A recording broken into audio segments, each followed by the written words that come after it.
Before we step into one of the oldest mysteries in human history, I want to ask for your help. If you're enjoying this content, please use your hype points on this video. It helps the channel more than you could possibly know. If you're listening on Spotify, leaving a review makes an enormous difference for us. And if you want, drop a comment letting us know what time it is where you are and where in the world you're listening from. We absolutely love seeing where everyone is tuning in from across the globe.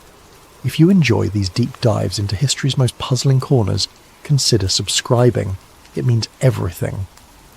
A massive thank you to Dogface680 and Sleepy Koala for suggesting this story. This one's for you.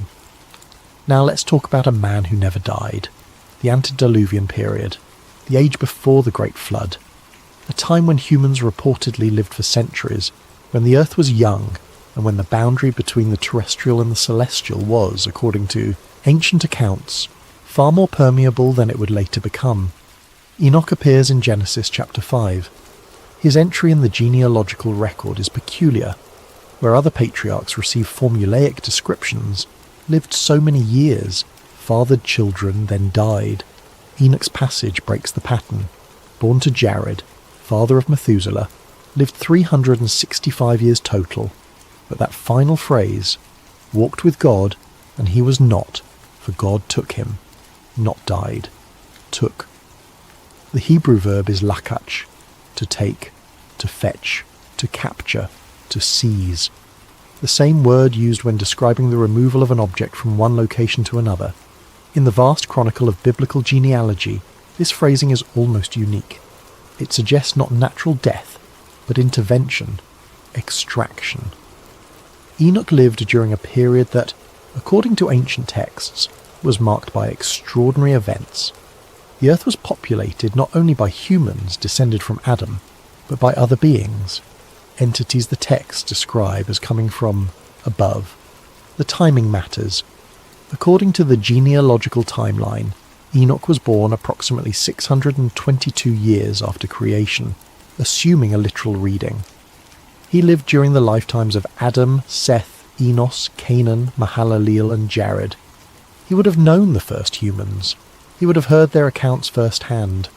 And then, at 365 years old, a suspiciously solar number, matching the days in an Earth year, he vanished. No explanation given in Genesis, no elaboration in the mainstream biblical text, just a single line acknowledging that this patriarch, unlike every other human in the lineage, did not experience death as we understand it. For mainstream theology, this is a story of faith rewarded. Enoch walked so closely with the divine that mortality itself was bypassed. But there's another text, a book attributed to Enoch himself, and in that book, the disappearance takes on an entirely different meaning. The genealogical record preceding Enoch establishes a pattern. Adam lived 930 years and died. Seth lived 912 years and died. Enos lived 905 years and died. Canaan lived 910 years and died. Mahalaleel lived 895 years and died. Jared lived 962 years and died. The formula is consistent. Birth, procreation, lifespan, death. Over and over, the rhythm of mortality established as the baseline human experience. Then Enoch. The pattern breaks. The formula changes. Something happens that never happened before and would only happen once more in the entire biblical narrative. This isn't minor. In a text obsessed with genealogy, with establishing lineage and succession, with documenting who lived and died and who descended from whom, this disruption stands out. It demands explanation. And for thousands of years, theologians have provided one. Enos was righteous. So righteous that God made an exception. Death was bypassed as a special dispensation. But righteousness alone doesn't explain the mechanics. Noah was righteous too. Abraham, Moses, David, Solomon. None of them bypassed death. They died and were buried, and their tombs became landmarks. So what made Enoch different? What quality or experience or knowledge set him apart so dramatically that the normal rules simply didn't apply? The answer, according to the Book of Enoch, isn't moral superiority. It's what he witnessed, what he knew, what he recorded. Chapter 2. taken instead of buried. In ancient Near Eastern culture, burial was sacred. The location of a patriarch's remains mattered. It established territorial claims, tribal legitimacy, religious authority. Abraham's burial at Hebron, Joseph's bones carried from Egypt, Moses buried by divine hand in an unmarked location, but Enoch, nothing. No pilgrimage site, no sacred tomb, no shrine where descendants could connect with their ancestral lineage. The absence is conspicuous. Consider the pattern. When Scripture wants to honour someone, it preserves their resting place. When it wants to diminish someone, it erases their burial location or marks it with shame. But Enoch receives neither honour nor shame. He receives a mission. The word taken appears 47 times in Genesis alone, but almost always in contexts of possession, marriage, or sacrifice. Only with Enoch does it describe the end of a person's earthly existence. Early Jewish commentary wrestled with this. The Targum, an Aramaic paraphrase of Hebrew scripture, tried to clarify. Enoch worshipped in truth before the Lord, and behold, he was not with the inhabitants of the earth, for he was taken away, and he ascended to the firmament. Ascended. That's the addition. The original Hebrew doesn't specify upward movement, just removal. The question becomes, what requires removal rather than death? Contamination, perhaps. Exposure to something that made his continued presence among humans impossible, or information, knowledge, that couldn't be allowed to spread through natural generational transfer. In classified government operations, when someone knows too much, they aren't always eliminated. Sometimes they're isolated, contained, kept alive but sequestered, where their knowledge can't leak. Enoch's disappearance fits that pattern. He wasn't punished with death. He was separated, preserved but inaccessible. And according to the book he allegedly wrote, there was good reason for that separation. The absence of a burial site is particularly striking when compared to the elaborate attention given to other patriarchs. Abraham purchases the cave of Machpelah specifically as a burial site for his family. The transaction is documented in detail. The negotiation with Ephron the Hittite, the price paid, the legal transfer of property. The cave becomes a family tomb, housing Abraham, Sarah, Isaac, Rebekah, Leah, and Jacob. Joseph makes the Israelites swear an oath that they'll carry his bones out of Egypt when they leave. Centuries later, during the Exodus, Moses ensures this promise is kept. Joseph's bones travel through the wilderness and are eventually buried at Shechem, in the plot of ground Jacob had purchased. Moses himself, despite his unique relationship with the divine, dies and is buried. The location is kept secret, but the act of burial still occurs. His body is placed in the earth in the land of Moab, somewhere in the valley opposite Beth Peor. Even Aaron, Moses' brother, dies on Mount Hor and is buried there. The Israelites mourn him for 30 days.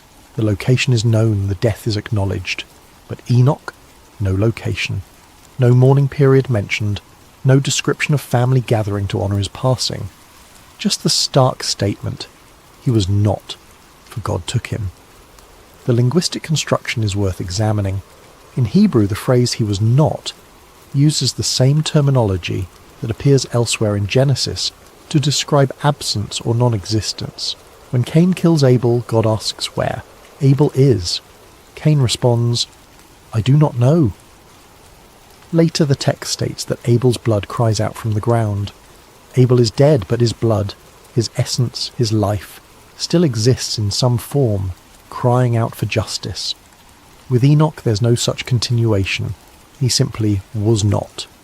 Present one moment, absent the next. No transition described, no process detailed, just discontinuity. This kind of language typically appears in contexts of complete removal, when something is utterly gone, when the transition from presence to absence is absolute and irreversible. Except the Book of Enoch suggests it wasn't irreversible. He wasn't destroyed or annihilated. He was relocated, moved from one realm of existence to another, still present, but no longer accessible to ordinary humans. The distinction matters. Death is one kind of removal, but isolation is another, and the implications of isolation are very different from the implications of death. Chapter 3. the book that was not supposed to. Survive First Enoch. The Book of Enoch. One of the most influential texts you've probably never read. For centuries it was lost to Western scholarship. Fragments existed in Greek and Latin, tantalizing pieces that suggested a larger whole. But the complete text had vanished, seemingly erased from the historical record. Then, in 1773, Scottish explorer James Bruce returned from Ethiopia, carrying 3 copies of a complete manuscript. Written in Ge'ez, the ancient Ethiopian language, the book had survived in the Ethiopian Orthodox Church, where it remained canonical. The text itself claims to be Enoch's first-hand account, his testimony. Written before the flood, preserved through the cataclysm, passed down through uncertain channels until it emerged in the centuries before Christ. Scholars date its composition to sometime between the 3rd century before Christ and the 1st century after Christ. Though it claims to describe events from thousands of years earlier, the discrepancy matters to academics. But to believers in the text's authenticity, those dates simply reflect when older oral or written traditions were finally compiled into the form that survived. What's undeniable? The book was widely known in Second Temple Judaism. The Dead Sea Scrolls contained multiple copies. Early church fathers quoted it as scripture. Jude's epistle references it directly. Tertullian, Irenaeus, Origen, all treated it as authentic revelation, and then, gradually, it was removed. By the 4th century, most Christian denominations had excluded it from their canon. Too strange, too elaborate, too detailed in its cosmology and angelology. The official reasoning, questions about authorship, theological complexity, potential for misinterpretation. But reading the text itself, another reason emerges. The Book of Enoch doesn't just expand biblical narrative, it fundamentally reinterprets it. It takes the cryptic references in Genesis and explodes them into a detailed account of cosmic intervention, forbidden technology transfer, and entities that blur the line between spiritual and physical. It's a text that, if taken literally, suggests our ancient past was far stranger than mainstream history acknowledges. James Bruce's journey to Ethiopia was itself remarkable. He spent years in North Africa, learning languages, building relationships, navigating complex political situations. When he finally obtained copies of the Book of Enoch, he recognized their significance immediately. But upon his return to Europe, the reception was mixed. Some scholars were intrigued, others were skeptical. The text was so different from canonical scripture, so elaborate in its descriptions, so specific in its details, that many dismissed it as late fabrication. Pseudepigrapha, a text falsely attributed to an ancient figure to grant it authority. The problem with that dismissal: the Book of Enoch predates Christianity. Fragments found among the Dead Sea Scrolls date to the 2nd and 1st centuries before Christ. The community at Qumran, whoever they were, possessed multiple copies. They valued this text enough to reproduce it, study it, preserve it. The Dead Sea Scrolls discovery fundamentally changed scholarly understanding of Second Temple Judaism. Before 1946, when the first scrolls were found, scholars had to rely on later copies and references to reconstruct what Jews believed and practiced in the centuries before Christ. The scrolls provided direct evidence, primary sources from the period itself, and among those sources, Enoch, not just referenced or alluded to, but preserved in multiple copies. The Book of Watchers, the earliest section of First Enoch, appears in at least 11 different manuscript fragments. The astronomical book appears in 4 fragments, the Book of Dreams in multiple copies. This wasn't marginal literature at Qumran, this was core reading, important enough to copy by hand, which was expensive and time-consuming, important enough to preserve in the caves when the community faced destruction. The question becomes, why? What made this text so valuable to that particular community? One possibility: it explained things other texts left mysterious. Genesis chapter 6 mentions sons of God taking wives from among daughters of men. Who are these sons of God? What did their unions produce? Why did this lead to divine judgment? Genesis doesn't elaborate. Just a few verses, then the flood narrative begins, but the Book of Enoch explains, in detail, with names, locations, specific teachings, consequences, and a coherent narrative that connects the dots Genesis leaves scattered. For a community trying to understand their history, their relationship with the divine, the nature of evil and judgment, the Book of Enoch provided answers, not comfortable answers, not simple answers, but complete answers. And those answers painted a picture of human history that involved direct intervention, from non-human entities, technological transfer, genetic manipulation, a cosmos far more complex and populated than mainstream religion wanted to acknowledge. The early church fathers who quoted Enoch did so because they believed it was authentic. Tertullian, writing in the 2nd century after Christ, argued that the Book of Enoch was preserved through Noah and therefore survived the flood. He believed Enoch was a genuine prophet whose writings deserved scriptural status. Irenaeus, roughly contemporary with Tertullian, quoted Enoch when discussing angelology and the fall of rebellious angels. He treated the text as authoritative, as reliable testimony about events in deep history. Origen, writing in the 3rd century, was more cautious.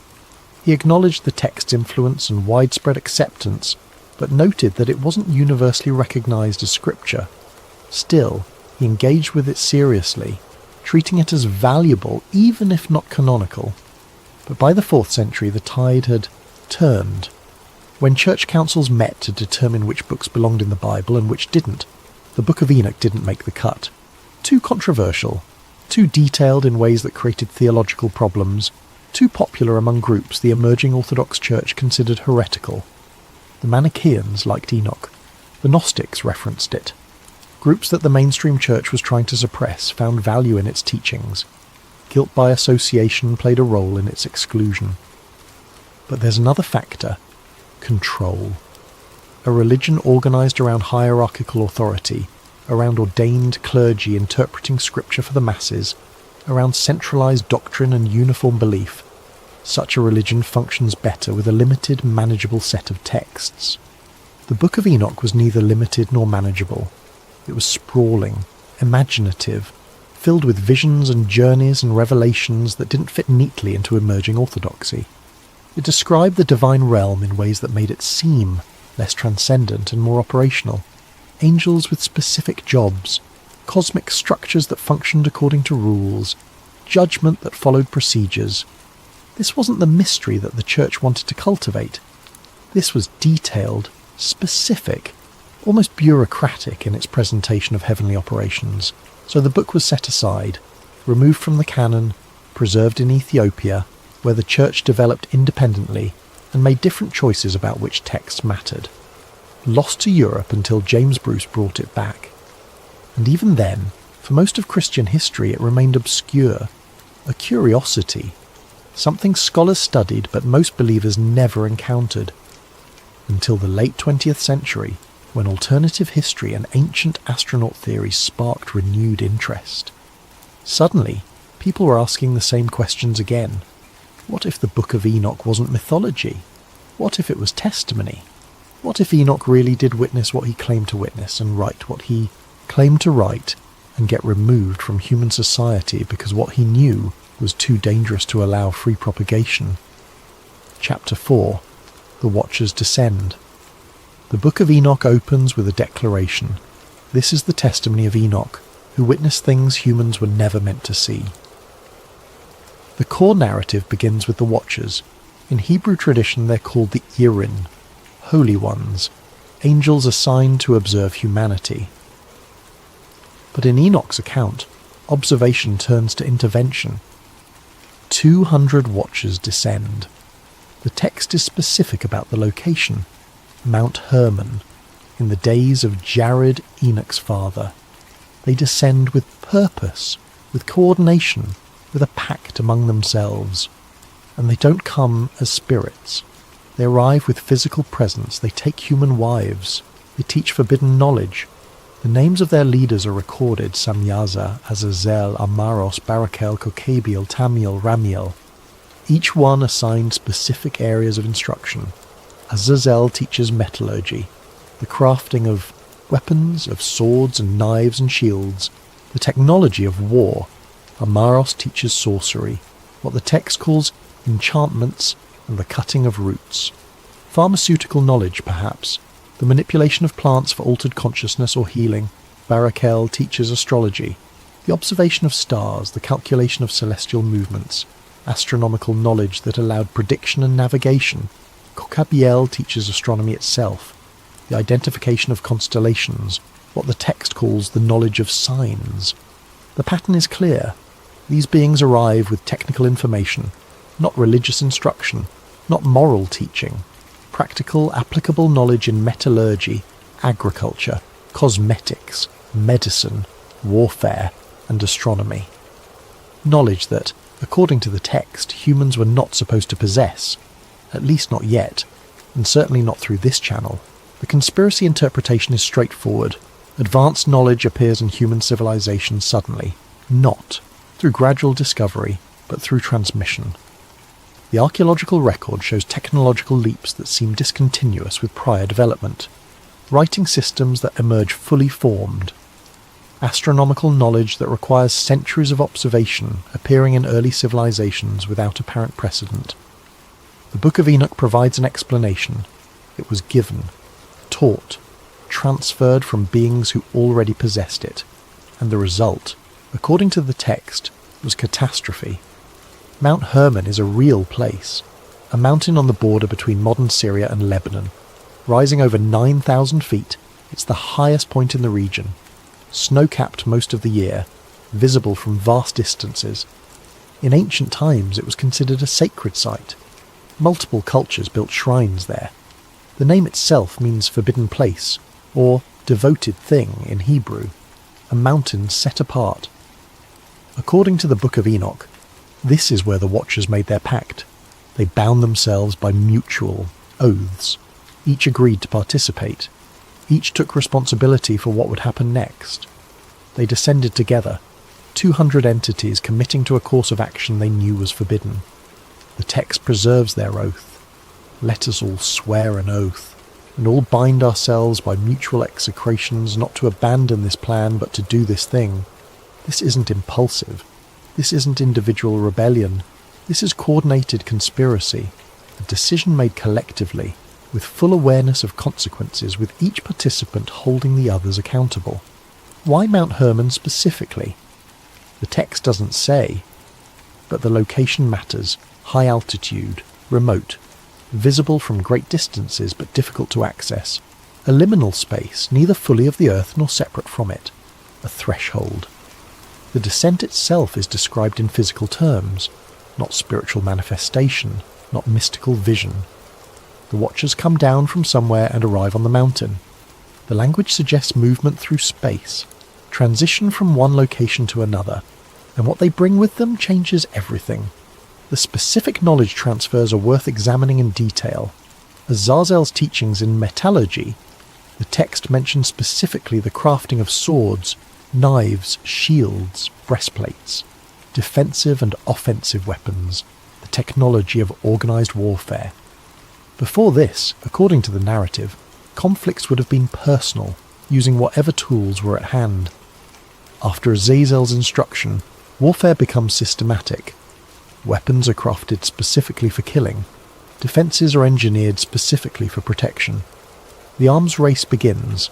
Amaros teaches what the text calls the resolving of enchantments. This is often interpreted as magic, but the language suggests something more practical.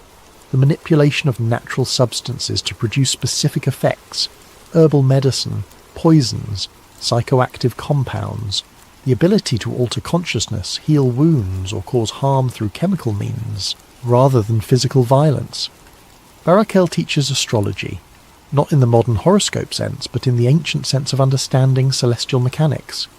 The movements of planets, the cycles of stars, the ability to predict astronomical events, create calendars, navigate by the heavens, knowledge that allows planning, agriculture, long-distance travel, but also knowledge that reveals patterns, that suggests the cosmos operates according to discoverable rules rather than divine whim. Cocabiel teaches the signs of the stars, Perhaps the identification of specific constellations, the naming of celestial objects, the mapping of the night sky. Cultural knowledge that unifies communities around shared understanding of the heavens. Tamil teaches astronomy, specifically what the text calls the signs of the sun, solar knowledge, the solstices and equinoxes, the relationship between sun, earth and seasons, agricultural timing, the foundations of calendar systems, the pattern across all these teachings, technical knowledge, practical information, skills that provide immediate benefit but also fundamentally alter human capabilities. And according to the text, this wasn't evolution. This wasn't gradual discovery through trial and error over generations. This was instruction. Direct transfer from beings who already possessed the knowledge to humans who didn't. The archaeological record presents puzzles here. Certain technologies appear suddenly in the historical record. Writing systems emerge fully formed, not as gradual development from simple symbols to complex scripts. Astronomical knowledge appears in ancient civilizations, Sumerian, Egyptian, Mesoamerican, that seems to require centuries of careful observation, yet appears without clear precedent. Standard archaeology explains this through cultural diffusion, through independent invention, through the assumption that early humans were far more sophisticated than often credited, and those explanations likely account for most technological development. But the Book of Enoch offers an alternative. At least some knowledge wasn't discovered. It was taught, given, transferred from outside. The text is clear about the consequences. The knowledge corrupts, not because the information itself is evil, but because humans aren't ready. They don't have the wisdom to handle the power. Metallurgy leads to better weapons, which leads to more efficient killing. Cosmetics lead to vanity and social hierarchies based on appearance. Astronomical knowledge leads to astrology, to determinism, to the belief that the stars control human fate. Each piece of knowledge in isolation seems neutral or even beneficial. But the combined effect, according to Enoch's account, is social collapse. Violence increases, inequality emerges. Humans begin to see themselves not as equals under divine authority, but as competitors in a hierarchy determined by knowledge, beauty and power. And the Watchers, having set this process in motion, don't stop it.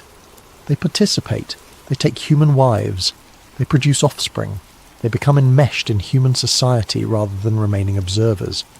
The boundary between human and divine, already breached by the knowledge transfer, dissolves further through reproduction.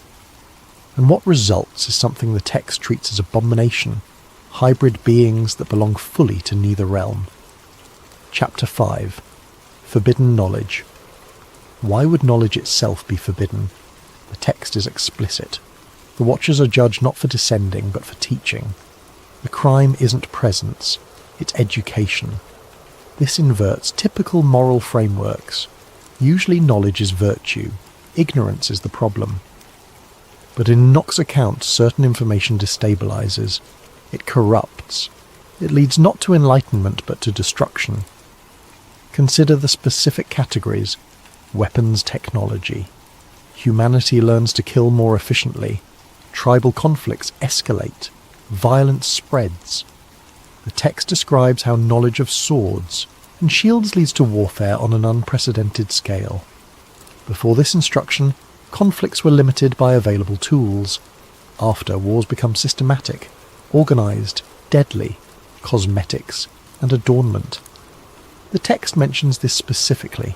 The use of antimony for eyes, precious stones, dyes. This seems trivial compared to weapons, but the social implications are profound. Appearance becomes a form of power. Beauty becomes commodified. Social hierarchies emerge based on who can afford adornment and who cannot. Vanity, envy, and inequality follow.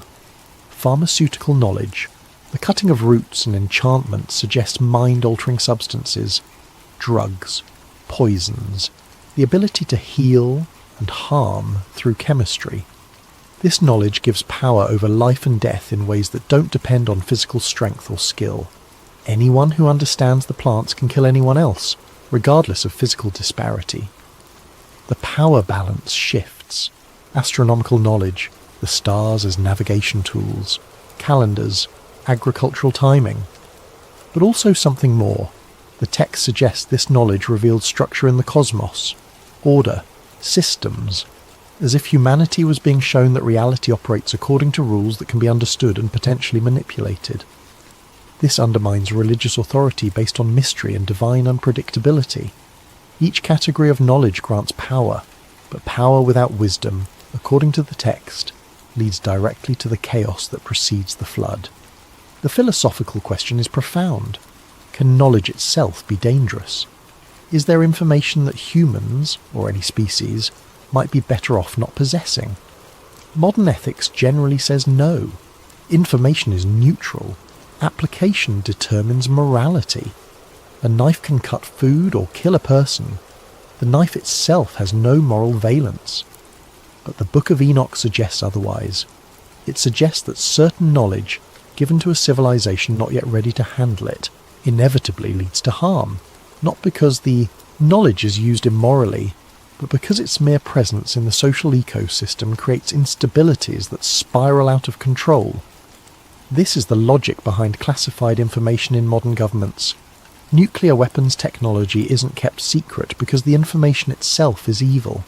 It's kept secret because proliferation creates risks that outweigh benefits. The more entities that possess the knowledge, the higher the probability of catastrophic use.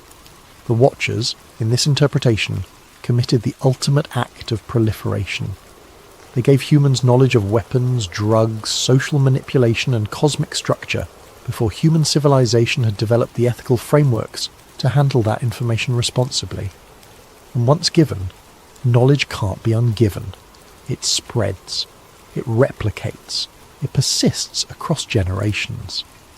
The Book of Enoch describes divine judgment falling on the Watchers specifically for this act of teaching.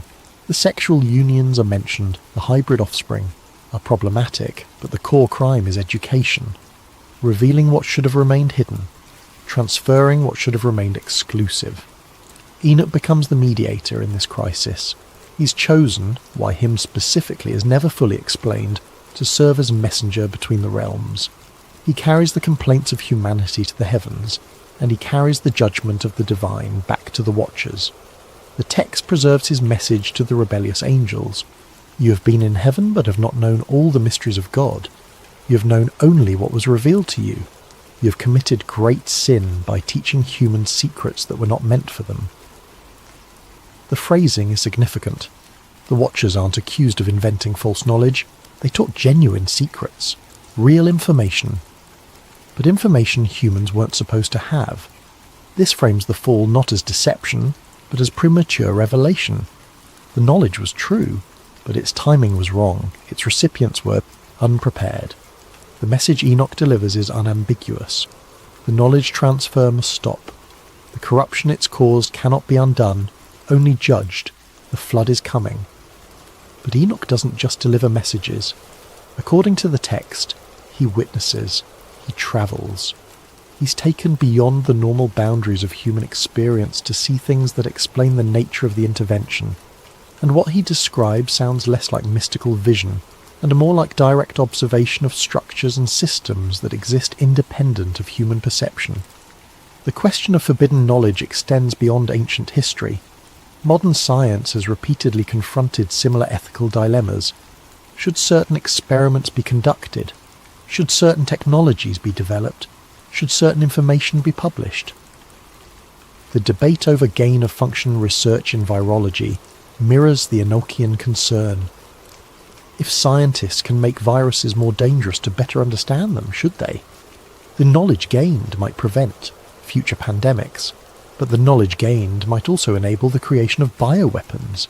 The information itself, once it exists, carries risk.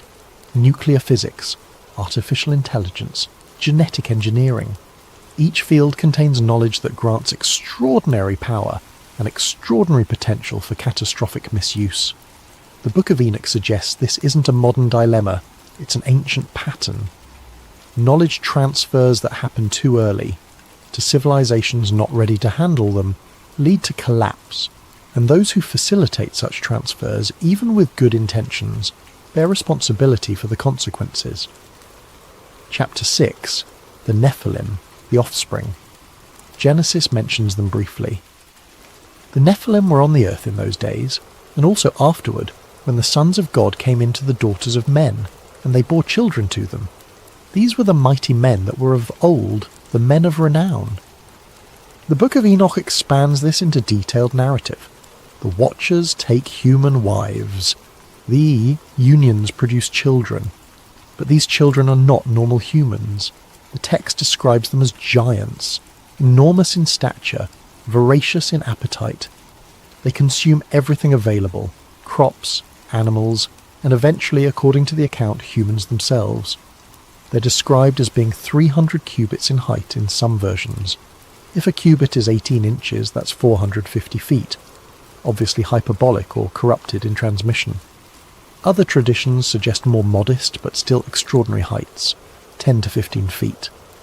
Some scholars suggest the measurement refers not to height, but to some other attribute, perhaps reach, or the size of their territory, or a symbolic rather than literal dimension. Size aside, the key detail is their nature. Hybrid beings, part human, part something else. Their existence represents a fundamental corruption of what humans were supposed to be. The text is explicit about their behaviour. They consume the labour of humans, eating the food that farmers produce faster than it can be replenished. When food runs out, they turn to consuming animals. When animals run out, some versions of the text suggest they turn to consuming humans themselves. This creates an unsustainable situation. The Nephilim, by their very existence, exhaust resources. They cannot be integrated into normal human society because their needs exceed what that society can provide. They become parasitic, draining the ecosystem of everything necessary for ordinary human survival. The Book of Enoch describes humanity crying out for relief. Prayers ascend to the heavens. The situation on earth has become intolerable. The Nephilim dominate. Violence is universal. The social fabric has disintegrated. And the divine response, according to the text, is judgment. But not immediate judgment. First, investigation. Angels are sent to assess the situation. Enoch is brought into the process as witness and messenger. The full extent of the corruption must be documented before action is taken. This procedural approach is striking.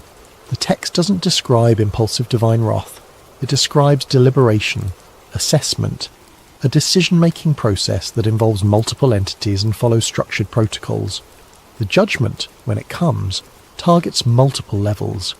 The Nephilim themselves must be destroyed. The Watchers must be bound and imprisoned.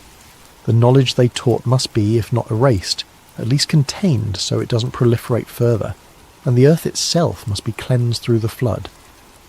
Modern conspiracy theorists connect the Nephilim to several phenomena: giant skeletal remains. Throughout the 19th and early 20th centuries, newspapers regularly reported discoveries of enormous skeletons, 7 feet, 8 feet, 10 feet, 15 feet. The reports are concentrated in certain regions: the American Midwest, the Ohio River Valley, parts of the Middle East.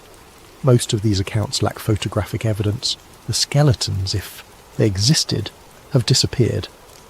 Standard explanations, exaggeration, misidentification of mastodon or other large animal bones, hoaxes designed to attract attention or sell newspapers. But the sheer volume of reports suggests something was being found. Perhaps not 15-foot giants, but individuals significantly taller than average. In eras before modern nutrition, when average height was considerably shorter than today, a person 7 feet tall would have seemed gigantic. Their bones, discovered centuries later, might have sparked speculation about ancient races of giants. The Smithsonian Institution has been repeatedly accused of suppressing evidence of giant remains. The accusation: skeletons that don't fit conventional narratives of human evolution are quietly removed from the record, stored in archives inaccessible to the public, or even destroyed. The institution denies this. They maintain that no credible evidence of giant human remains has ever been presented to them, and that claims of suppression are conspiracy theories without factual basis. But the persistence of the accusation suggests either a massive coordinated hoax spanning more than a century, or alternatively, that something about the giant skeleton reports touches on uncomfortable questions about human origins and diversity, megalithic structures, Baalbek in Lebanon, the Temple Mount in Jerusalem, Sacsayhuaman in Peru, Göbekli Tepe in Turkey, structures built with blocks weighing hundreds of tons, moved and positioned with precision that challenges explanation using known ancient technology. Standard archaeology explains these through human ingenuity. Lever systems, ramps, rollers, vast labour forces organised over decades. And for many megalithic sites, these explanations are probably correct, but some structures push the boundaries. The trilithon at Baalbek consists of 3 stones, each weighing approximately 800 tons. They're positioned 20 feet above ground level. Modern. Cranes can lift such weights, but require extensive support infrastructure. How did Bronze Age or Iron Age civilizations accomplish this? The conspiracy hypothesis: they didn't. At least not alone. Either they had help from beings with capabilities beyond human norms, or they possessed technology that was later lost, or the structures date from an earlier or advanced civilization than mainstream history acknowledges. The Book of Enoch doesn't specifically mention megalithic construction, but it describes beings of extraordinary size and strength, hybrid offspring of human and non-human parents, living on Earth before the flood. If such beings existed and possessed capabilities beyond normal humans, might they have participated in construction projects that still stand as evidence of their existence? Mythological consensus. Virtually every ancient culture has giant legends. The Greek titans and giants engaged in wars with the Olympian gods. The Norse Jotnar living in the realms beyond, Midgard. The Hindu Daityas and Danavas, demonic giants in conflict with the gods. Native American traditions across dozens of tribes describing cannibalistic giants, stone giants, ice giants. Celtic legends of the Fomorians, Sumerian references to the Anunnaki. The geographic and cultural distribution suggests either universal human psychology, projecting size onto feared enemies, or shared memory of an actual phenomenon. Carl Jung's concept of the collective unconscious suggests that certain archetypes appear across cultures because they're embedded in human psychology. The giant as symbol of primal chaos, of nature's power, of the challenges that must be overcome to establish civilization. But the Book of Enoch offers an alternative. Giants appear in every culture's mythology because giants actually existed. The memory of them persisted through oral tradition long after the beings themselves were destroyed. The flood eliminated the Nephilim, but the memory of their existence survived. Through Noah and his family, then diffused across the globe as human populations spread and diversified after the flood. The Book of Enoch treats the Nephilim not as myth, but as historical fact. They existed, they wreaked havoc, and their existence was the direct result of forbidden mixing, the crossing of boundaries that were meant to remain fixed. The judgment that follows is total. The Nephilim cannot be allowed to survive. They represent a corruption of human genetics that, if allowed to propagate, would fundamentally alter what it means to be human. The flood serves, among other purposes, as a cleansing mechanism, a genetic reset. Only Noah and his family survive, preserving the uncorrupted human lineage. Everyone else, including all the Nephilim, perishes, but the text suggests something survived. The knowledge, the technology, the memory, and perhaps, according to some interpretations, some genetic material. The phrase, and also afterward in Genesis, suggests that Nephilim appeared again after the flood. How? If all were destroyed in the deluge, where did post-flood giants come from? Possible explanations. The genetic capacity for giantism remained latent in the human population, or some watchers escaped judgment and resumed their activities afterward. Or the term Nephilim refers not just to the specific pre-flood hybrids, but to any humans who achieve extraordinary size or power through whatever means.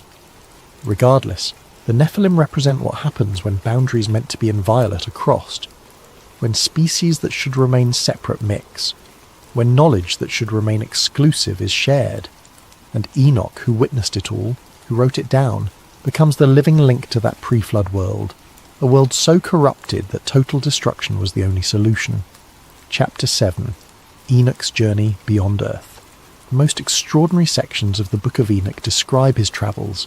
He's taken from Earth, guided through realms that exist beyond normal human access, and what he witnesses is described in language that sounds less like spiritual metaphor and more like direct observation.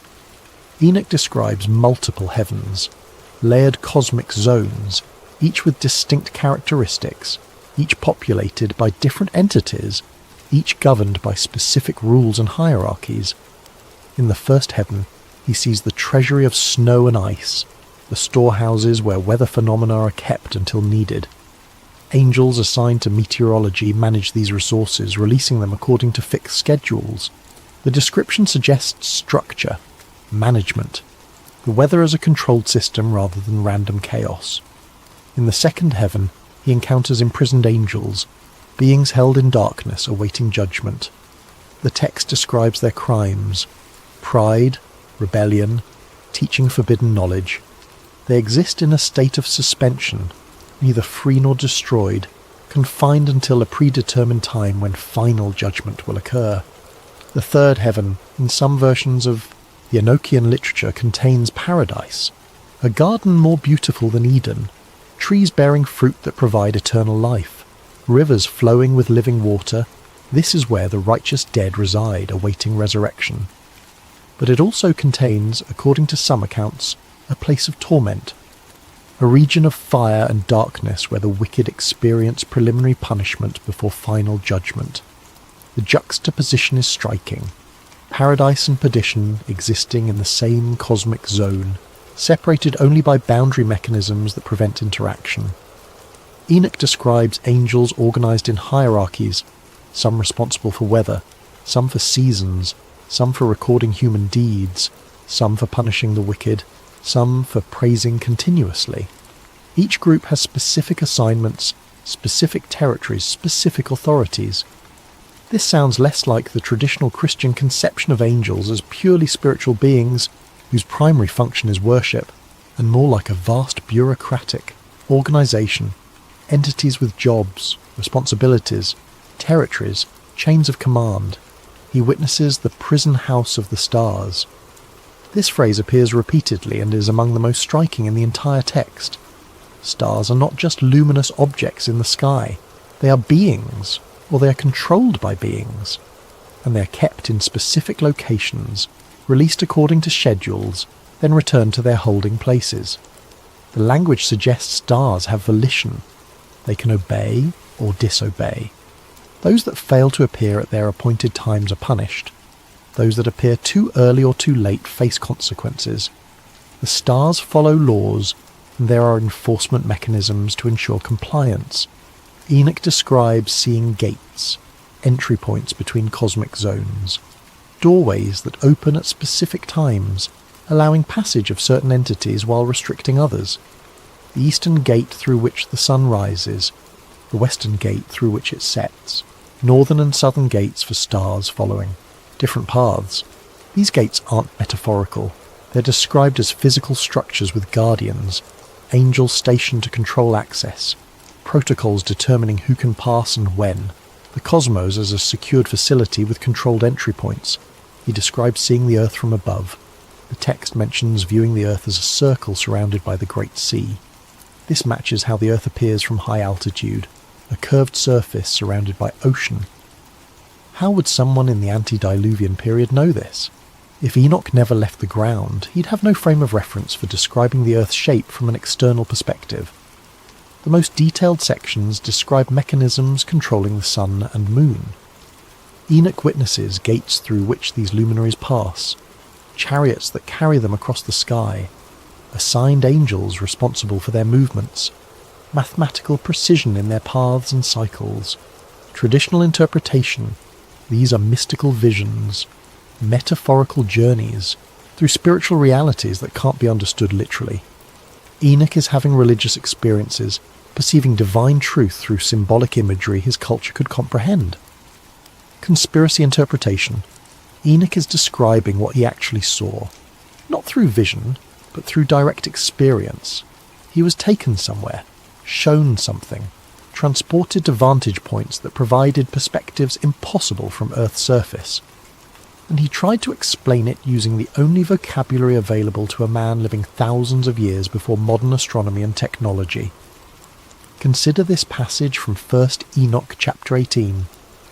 I saw the winds on the earth carrying the clouds. I saw the paths of the angels.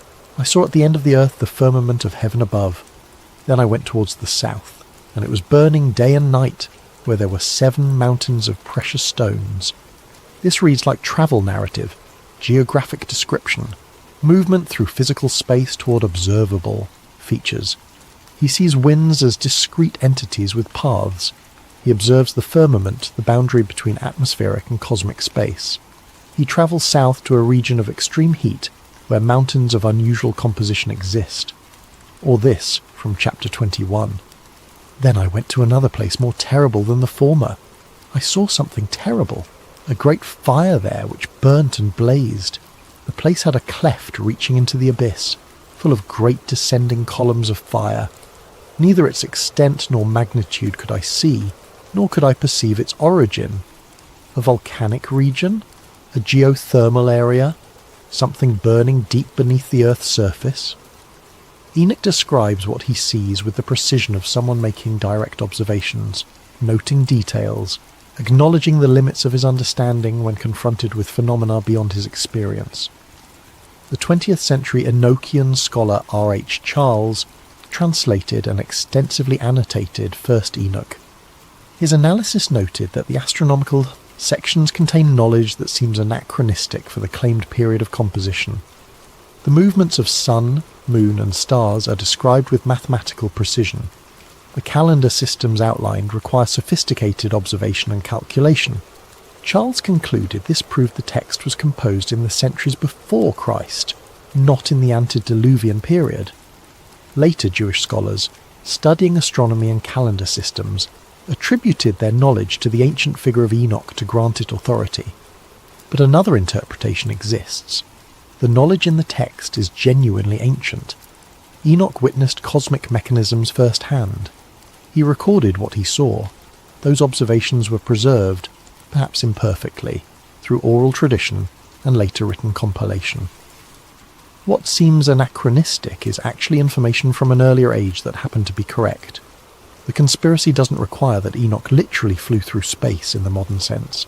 It simply suggests he went somewhere, saw something, was shown things that provided perspectives on Earth, cosmos, and the mechanisms underlying both that no one rooted to Earth's surface could possess, and whoever, or whatever, took him, apparently wanted him to document what he saw, wanted the information preserved, wanted testimony of cosmic structure and hierarchy, and mechanisms to exist in human record. But perhaps they didn't want it widely distributed. Perhaps Enoch's removal served dual purposes. Reward for righteousness, yes, but also containment of a witness whose detailed testimony was too revelatory to allow free propagation through normal human channels. Chapter 8. Why the book was removed. By the 4th century after Christ, the Book of Enoch was effectively removed from most Christian biblical canons. The Ethiopian Orthodox Church kept it. A few fringe groups maintained copies, but for mainstream Christianity, it became apocryphal, interesting but not authoritative, useful for historical context but not for establishing doctrine. The official reasons provided by early church authorities, authorship questions. Scholars doubted Enoch actually wrote it. The linguistic style, the cultural references, the theological concepts all suggested composition in the centuries before Christ, rather than in the antediluvian period. If Enoch didn't write it, then treating it as his testimony was misleading. Theological problems. The text's elaborate angelology conflicted with emerging orthodox doctrines about the nature of angels, free will, and divine sovereignty. It described angels as having too much autonomy, too much physicality, too much capacity for independent action. Orthodox theology wanted angels to be purely spiritual beings whose every action reflected direct divine will. The Book of Enoch presented them as entities with their own agendas, capable of rebellion, operating within a structured hierarchy that looked more like civil service than worship, sectarian associations. The book was popular among groups later deemed heretical. The Manichaeans referenced it. Gnostic sects valued it. Groups that mainstream Christianity was actively suppressing found in Enoch's visions validation for their own alternative cosmologies. By the logic of guilt by association, if heretics valued the text itself became suspect. But reading the text with fresh eyes, another reason emerges. It's too specific, too material, too literal in its descriptions of divine beings operating according to rules and hierarchies that sound more like organisational bureaucracy than ineffable mystery. The Book of Enoch describes angels as having physical form, capable of eating, drinking, reproducing. It presents the cosmos as a managed system with gates, guards, schedules, and enforcement mechanisms. It portrays divine judgment not as abstract wrath, but as deliberate policy decisions made by councils and carried out by assigned agents who follow procedures. In short, it demystifies. It takes the transcendent and makes it operational. It takes the unknowable and provides detailed specifications. For religious authorities building a theology based on mystery, faith, and the incomprehensibility of the divine, this was deeply problematic. The Book of Enoch made heaven sound like an imperial administration. Angels sound like civil servants with specialized assignments. The divine realms sound like something that could be understood, mapped, and potentially navigated by anyone with sufficient information. It's one thing to worship an unknowable God beyond human comprehension. It's another to be told that reality is managed by a hierarchy of beings operating under fixed rules, some of whom have already rebelled, and all of whom are simply higher up the chain than humans rather than categorically different. The first model supports religious authority. Priests and clergy become necessary intermediaries between the incomprehensible divine and ordinary, humans who lack direct access. Mystery requires interpretation, and interpretation requires authorized interpreters. The second model undermines that authority structure. If the cosmos operates according to rules that can be understood, if angels are entities with specific jobs rather than incomprehensible manifestations of divine will, then the mystery dissolves. Knowledge replaces faith. Understanding replaces submission. The removal of the book from canon wasn't necessarily conspiracy in the sinister sense. It was curation, deciding which texts supported the theology being constructed and which texts complicated or contradicted that theology. Church councils in the 4th and 5th centuries were establishing orthodoxy. They were determining correct belief, excluding incorrect belief, defining what Christianity was and wasn't. In that context, texts had to be evaluated not just for authenticity, but for utility. Did they support the emerging consensus, or did they create problems? The Book of Enoch created problems, too many questions, too many alternative interpretations, too many opportunities for believers to develop ideas inconsistent with what church authorities wanted to teach, so it was set aside. Not banned, exactly, not destroyed, but excluded from the official collection, relegated to the category of interesting but non-essential. Preserved in Ethiopia, where the church developed independently and made different choices. Lost to Europe. But the effect was the same as suppression. A detailed account of pre-flood history, cosmic structure, and angelic rebellion was made inaccessible to most Christians. For over 1,000 years, European Christianity had no complete version of the Book of Enoch. Fragments existed, references appeared in other texts, but the full narrative was gone, until James Bruce brought it back. And even then, it remained obscure, something scholars studied, something referenced in academic discussions of Second Temple Judaism, but not something ordinary believers encountered or integrated into their understanding of biblical history. The late 20th and early 21st centuries changed this. The rise of alternative history, ancient astronaut theories, and internet-facilitated information sharing brought renewed attention to Enoch. Suddenly, people outside academic circles were reading the text, asking questions, drawing connections, and the questions were uncomfortable. If the Book of Enoch is authentic testimony, What does that mean about human history? About the nature of angels and demons? About the cosmos and humanity's place in it? About whether we're alone or have been monitored, influenced and occasionally directly contacted by non-human entities throughout our history? These aren't questions mainstream religion wants to answer, because the answers implied by taking the Book of Enoch seriously challenge fundamental assumptions about reality, divinity and human uniqueness. So the text remains marginalised, not forbidden, available to anyone who wants to read it, but not promoted, not integrated into standard religious education, not treated as authoritative by mainstream denominations. The effect? Most people have never heard of it, and those who have usually encounter it in the context of conspiracy theories or fringe biblical interpretation, rather than serious theology. But the book describes something. Whether mystical vision or literal observation, it presents a model of reality that doesn't fit conventional religious or scientific frameworks. A model where non-human entities visited Earth, taught humans, reproduced with humans, and fundamentally altered the course of human development before being judged and removed. And it's all attributed to the man who never died, the man who was taken, the man who witnessed and recorded events that others either couldn't see or chose not to document. Chapter 9. Echoes in Later History. Despite its removal from official canons, the Book of Enoch's influence persisted. Its ideas leaked through into mainstream theology, often unacknowledged or attributed to other sources. The Dead Sea Scrolls, discovered between 1946 and 1956 in caves near Qumran, contained multiple copies of Enochic material. Cave 1 yielded fragments of the astronomical book. Cave 4 contained the most extensive collection, remains of at least 11 different copies of various sections of 1st Enoch. The sheer volume of Enochic manuscripts at Qumran is significant. The community preserved more copies of Enoch than of most biblical books. Only Psalms, Deuteronomy and Isaiah appear in greater quantity. This suggests Enoch wasn't marginal literature at Qumran. It was core reading. The community at Qumran, whoever they were, most scholars identify them as Essenes, though this remains debated, valued these texts enough to copy them by hand, which was expensive and time-consuming.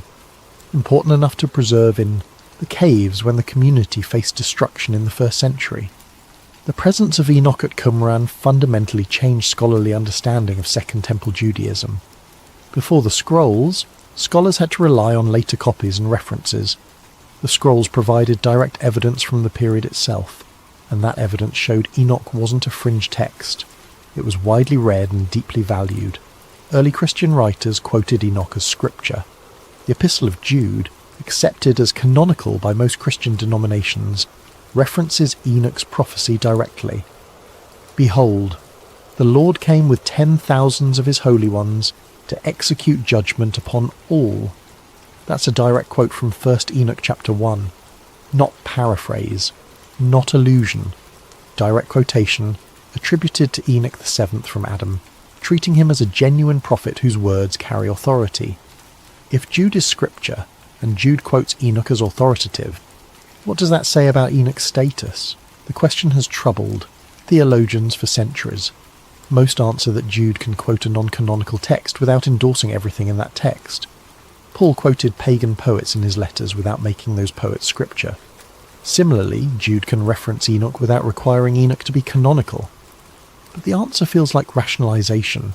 If a New Testament author quotes an ancient text, attributes it to a specific prophet, and uses it to support theological argument, that suggests the author considered the text reliable and authoritative. Tertullian, writing in the late 2nd and early 3rd century, argued explicitly that the Book of Enoch should be considered scripture. His reasoning? Enoch was a genuine prophet. Noah, who was righteous, must have preserved Enoch's writings through the flood. Therefore, the text survived authentically from the antediluvian period. Tertullian believed the book's exclusion from some collections was error, not wisdom. Irenaeus, roughly contemporary with Tertullian, quoted Enoch when discussing angelology and the fall of rebellious angels. He treated the text as authoritative historical testimony about events in the deep past. His theological arguments about the nature of evil and its origins depended partly on accepting Enoch's account as accurate. Origen, writing in the 3rd century, was more cautious. He acknowledged the text's influence and widespread acceptance, but noted that not everyone considered it canonical. He engaged with it seriously, treating it as valuable even if not definitively scriptural. His approach: it contains truth, but its authority remains debatable. By the 4th century, the tide had turned. Church councils meeting to determine biblical canon excluded Enoch. The reasons given: uncertain authorship, theological complexity, potential for misinterpretation, sectarian associations, but the text's influence didn't vanish. Ideas from Enoch leaked into mainstream Christianity through other channels.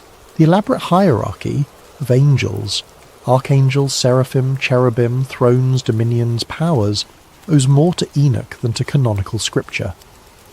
The detailed descriptions of hell and its various levels of punishment show Enochic influence. The concept of fallen angels imprisoned in darkness awaiting judgment comes directly from Enoch. These ideas became so embedded in Christian thought that most believers assume they're biblical. They're not, at least not in the canonical texts. They're Enochic, preserved through influence, even as the source text was marginalized. Islamic tradition preserves Enoch as Idris. The Quran mentions him briefly in Surah Maryam, and mention in the book Idris. Indeed, he was a man of truth and a prophet, and we raised him to a high station. Islamic commentary expands on this. Idris is identified as an antediluvian prophet who taught writing, astronomy and mathematics. He lived righteously and was elevated by divine favour. Some traditions claim he's the same figure as Enoch. Others distinguish them but acknowledge similar narratives. The description of being raised to a high station parallels the biblical God took him. Same essential mystery. A figure who doesn't die but is elevated or removed to another realm. Medieval Jewish mysticism incorporated Enochic themes into Kabbalistic thought. The 3rd book of Enoch, a later text composed around the 5th or 6th century, describes Enoch's transformation into Metatron, the highest of angels. In this tradition, Enoch doesn't just visit heaven, he becomes part of the celestial hierarchy, transformed from human into angelic being, serving as scribe and mediator in the heavenly court. This represents a development beyond first Enoch. The earlier text describes Enoch as witness and messenger, but still human. The later tradition describes actual transformation, apotheosis, a change in nature from mortal to immortal. Whether this reflects authentic tradition or medieval elaboration is debated, but it shows how the Enoch narrative continued to evolve, continued to fascinate, continued to generate speculation about what happened to the man who never died. The persistence across traditions, Jewish, Christian, Islamic, suggests the story resonated deeply. It answered questions other texts left ambiguous. Where do angels come from? What explains evil? Why does knowledge sometimes lead to destruction? What happened before the flood? Enoch provided answers. Maybe not comfortable answers. Maybe not answers that fit neatly into organized theology, but complete answers. Narratives that felt satisfying, even if disturbing. And the core mystery remained. Why would this particular man be removed from Earth? What made Enoch uniquely qualified, or uniquely dangerous to serve as witness and messenger? The text itself doesn't fully explain. Enoch is introduced as someone who walked with God, a phrase that suggests unusual intimacy with the divine, but doesn't specify what that entailed. Was he simply righteous? Or did he possess qualities, curiosity, perceptiveness, trustworthiness, that made him suitable for a role no other human could fill? Or was he chosen randomly, plucked from the human population to serve as messenger simply because someone had to fill that role and he was available? The text doesn't say. It simply presents the fact. Enoch witnessed. Enoch recorded. Enoch was taken. And what he witnessed, according to his testimony, was cosmic intervention on a scale that fundamentally altered human history. Chapter 10. The reason Enoch could not return. The conspiracy theory, stripped to its essence, suggests this. Enoch witnessed something that couldn't be allowed to propagate through normal human channels. He saw the Watchers descend. He documented their teachings. He recorded the names, the technologies, the corruptions that followed. He travelled to regions beyond normal human access and saw how reality actually operates, not through mystery and faith, but through structure and administration. His writings, if widely distributed in his own time, would have fundamentally altered human understanding. They would have made clear that humanity was not alone, that beings from elsewhere had visited, intervened, and taught. That knowledge had been transferred rather than discovered, that the cosmos was organised, managed, controlled. This information was destabilising, not because it was false, but because it was true. So Enoch was removed, not killed. Death creates martyrs, and martyrs spread their message. Removed, taken to a place where he could be preserved but isolated, where his knowledge couldn't leak into the general population. The Book of Enoch survived not because Enoch himself wrote and distributed it during his lifetime, but because others preserved his accounts. Fragments passed down through oral tradition, copies made from earlier texts, eventually compiled into the written form that survived in Ethiopia while vanishing elsewhere. But the original witness? Gone. Taken at age 365, not as a reward, though righteousness may have played a role, not as punishment since the text portrays him positively, as containment, as quarantine of knowledge.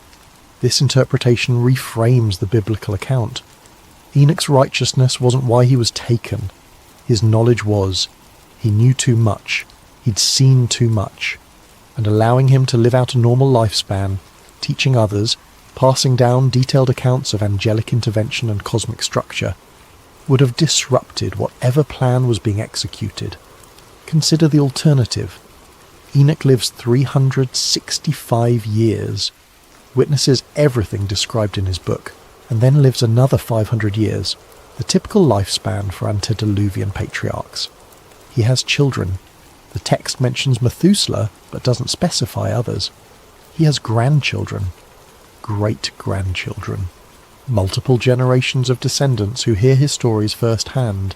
He tells them about the Watchers, about the forbidden teachings, about the Nephilim, about his journeys through the heavens, about the cosmic mechanisms he witnessed, about the judgment that's coming. This information spreads. Each generation tells the next. The knowledge proliferates through human society. By the time of the flood, hundreds or thousands of people know what Enoch knew. Know that reality isn't what it seems. Know that beings from elsewhere visit and intervene. Know that humanity is monitored, managed, part of a larger system. That knowledge might alter behaviour, might inspire attempts to contact the Watchers again, might lead humans to view themselves differently, not as autonomous beings under divine sovereignty, but as participants in a cosmic hierarchy with entities both above and below them. The flood served as hard reset, but Enoch couldn't be allowed to survive even that. His memories, his detailed accounts, his testimony, too specific, too dangerous. So he was taken, before the flood, before the knowledge could spread beyond containment, and the few copies of his writings that survived did so through channels that kept them marginal, preserved in Ethiopia, where they couldn't influence mainstream Western Christianity, lost to Europe for over 1,000 years, rediscovered only when their revelations could be dismissed as ancient mythology rather than historical testimony. The age at which Enoch was taken is significant. 365 years, the number of days in a solar year. This can't be coincidental. The text is drawing connection between Enoch and solar phenomena, between his lifespan and cosmic cycles. Some interpreters suggest this symbolises Enoch's cosmic awareness. He lived one day for each day of the year, making his life a microcosm of the annual cycle. Others suggest it indicates he was taken at a cosmically significant moment, a point in the calendar determined by celestial mechanics rather than arbitrary timing. Or perhaps the number is clue to where he was taken, not to some abstract heaven, but to a place connected to solar observation, a station where the sun's movements could be tracked, a location from which cosmic cycles could be monitored and managed. The Book of Enoch describes him witnessing the mechanisms that control sun and moon, the gates through which they pass, the angels assigned to manage their movements. He didn't just hear about these things, he saw them, observed them directly. How? Unless he was taken to a place from which such observation was possible, a vantage point beyond Earth's surface, a station or structure or realm from which the solar system could be observed and managed. This sounds like science fiction. Ancient space stations, orbital platforms. But the text describes something, and the descriptions, while clothed in ancient language, suggest direct observation of phenomena that couldn't be seen from Earth's surface. The conspiracy doesn't require accepting alien intervention in the modern UFO sense. It simply requires accepting that something happened. Some entities with capabilities beyond normal human limits intervened in human affairs. They taught, they reproduced, they left physical and genetic evidence, and they had sufficient power to remove a witness who'd seen too much. Whether those entities were angels in the traditional religious sense, or beings from elsewhere using technology to seem divine, or something else entirely, the effect was the same: intervention, alteration of human development, and careful management of how much information about that intervention was allowed to persist. Enoch saw behind the curtain. He witnessed the mechanisms, he documented them, and he was taken to prevent that documentation from spreading uncontrolled through the human population of his time. The text survived, but in fragmented form through contested channels, marginalized by religious authorities, accessible only to those who specifically sought it out. The information leaked into human consciousness slowly, incompletely, in ways that could be dismissed as mythology or allegory. But the original witness, still gone, still missing, still taken. And unlike Elijah, whose ascension was witnessed by Elisha, who left behind a prophetic tradition that continued through his disciples, Enoch's departure was apparently solitary. No witnesses mentioned, no transfer of authority or prophetic office. He simply ceased to be present among humans. This suggests concealment rather than elevation. If his removal was meant to honour him, why no witnesses? Why no ceremony? Why no indication of his destination or status? The simplest explanation: he knew too much. And whatever entities controlled cosmic affairs decided that his continued presence among humans represented an unacceptable risk. So they took him, removed him from the human timeline, isolated him somewhere he couldn't spread what he knew, and they left behind only the fragments of his testimony that survived through channels they either couldn't control or chose to allow for reasons of their own. Epilogue. The witness still missing Enoch left no tomb, no shrine, no pilgrimage site where the faithful can connect with his memory. He left only words. Testimony recorded in a text that most religious authorities decided was too strange to be scripture, too detailed to be safe, too material to be mystical. The official story says he walked with God so faithfully that death was bypassed, translated directly to paradise as reward for righteousness.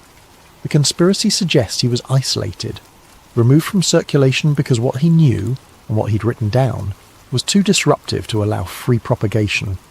Whether divine favour or cosmic containment, the result is the same. Enoch is missing, has been for millennia, taken at 365 years old, gone from Earth, present somewhere else, and the knowledge he preserved, available, documented in the Book of Enoch, describing watchers who descended and taught, Nephilim who resulted from forbidden unions, a cosmos structured like an administrative system rather than a mystery, technologies transferred rather than discovered, journeys to realms beyond Earth where cosmic mechanisms could be directly observed, all attributed to the man who was taken because he knew too much, or saved because he was righteous. The ambiguity is the point. One man's ascension is another's disappearance. One text's divine revelation is another's suppressed testimony. Enoch walked with God, and then he was no more. The question is, why? Was he elevated beyond mortality as a reward? Or was he removed from humanity as containment? The Book of Enoch offers its answer. The text was nearly lost, then rediscovered, then dismissed as apocryphal by most authorities while remaining sacred to some. But Enoch himself, still gone, still missing, still taken, no body, no grave, no physical remains to analyse or venerate or prove one interpretation over another. Just words describing things humans weren't supposed to know, entities descending from elsewhere, knowledge transferred rather than discovered, giants walking the earth before the flood, cosmic mechanisms observed from vantage points beyond Earth's surface, hierarchies and structures and systems where mystery should be, and a name in Genesis that breaks every pattern of the genealogical record. Enoch walked with God, and he was not, for God took him. Took, not rewarded, not elevated, took. The verb matters. It implies agency outside Enoch's control. Something was done to him, not something he achieved. He didn't ascend through spiritual merit. He was taken through external action. By whom? For what purpose? The text doesn't definitively answer. It presents a narrative, provides testimony, documents events. But the ultimate questions, who controls reality, why they intervene in human affairs, what their long-term objectives are, remain open. Enoch witnessed more than any other human of his era. He travelled farther, he saw deeper, he documented extensively, and then he vanished. Was this protection, keeping him safe from the destruction that would soon engulf the earth? Was this honour, elevating him beyond mortality as recognition of unique righteousness? Was this containment, isolating a witness whose knowledge threatened cosmic order? Each interpretation has supporting evidence. Each fits certain aspects of the text. None explains everything. What's certain, the man who walked beyond the world never came back. No return journey described, no reunion with family, no grave where his body could be laid to rest. He remains wherever he was taken, present somewhere in the cosmos, still alive if the text is to be believed, still witnessing perhaps, still recording what he sees. The man who documented forbidden knowledge, the man who travelled beyond Earth, the man who saw behind the curtain of reality and wrote down what he found there, gone for millennia, missing from human history, present only through words that survived against long odds through contested channels. The Book of Enoch sits in libraries now, available to anyone curious enough to seek it out. The complete text, translated into modern languages, accessible with a few clicks or a library card. The information is no longer suppressed, no longer hidden, no longer restricted to Ethiopian monks or academic specialists. Anyone can read what Enoch claimed to witness. The Watchers descending, the forbidden teachings, the Nephilim terrorizing humanity, the cosmic journeys, the mechanisms underlying reality. And anyone can ask the same questions. Is this mythology, allegory, ancient science fiction, or is it testimony? Direct observation recorded by someone who actually saw what he claimed to see. The man who never died left behind a mystery that persists across millennia. A text that refuses to fit neatly into either religious or scientific frameworks. A narrative that suggests human history is stranger, more complex, more monitored than mainstream accounts acknowledge. Enoch walked with God, and then he was not, taken to somewhere unknown, for reasons only partially revealed, leaving behind only words to hint at what he saw, what he knew, and why that knowledge required his removal from human society. The witness is still missing. The testimony remains, and the questions persist. What did Enoch really see? Where was he taken? Why couldn't he return? And most importantly, what does his disappearance tell us about the true nature of reality, human history, and the entities that monitor our world from realms beyond our normal perception? The answers, if they exist, remain hidden, like Enoch himself, taken, gone, present somewhere in the cosmos, but inaccessible to those of us still bound to Earth's surface. The man who walked beyond the world never came back. Perhaps that was always the point, was.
Hey everyone, before we dive into tonight's story, if you're enjoying the content, please consider using your hype points on this video. It helps the channel more than you possibly know and makes a real difference in keeping these stories coming to you. Also, drop a comment letting us know what time it is for you, and where in the world you're listening from, but only if you want to. We absolutely love seeing where everyone is tuning in from. It creates this amazing global community of truth seekers and curious minds. Now, let's get into tonight's investigation. There are places on Earth where the official story feels too clean, too rehearsed, like someone scrubbed the details until only the safe parts remained. Mount Shasta is one of those places. Rising over 14,000 feet above Northern California, it dominates the landscape like a frozen sentinel, beautiful and enigmatic. For over a century, stories have circulated about what lies beneath this mountain. Stories of underground cities, stories of ancient civilizations, stories that get dismissed as folklore, New Age fantasy, or the rambling of imaginative hikers who spent too long in thin air. But what if the dismissal is the cover-up? What if something beneath Mount Shasta forced the United States government to seal tunnels, confiscate research, and silence witnesses for nearly 90 years? This is the story of Harold Finnerty, a man who took his secrets to the grave. This is the story of his granddaughter Lila, who refused to let those secrets stay buried. And this is the story of what they found in the mountain. Something that challenges everything we think we know about human history. March 1979. The deathbed note. Harold Finnerty died on a grey morning in Ashland, Oregon. Heart failure, the doctor said. Quick and relatively painless for a man in his late 70s.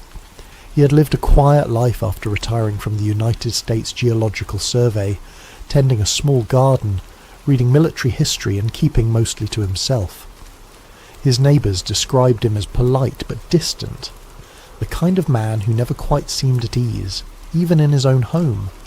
His granddaughter Lila arrived 3 days after his death to help sort through his belongings.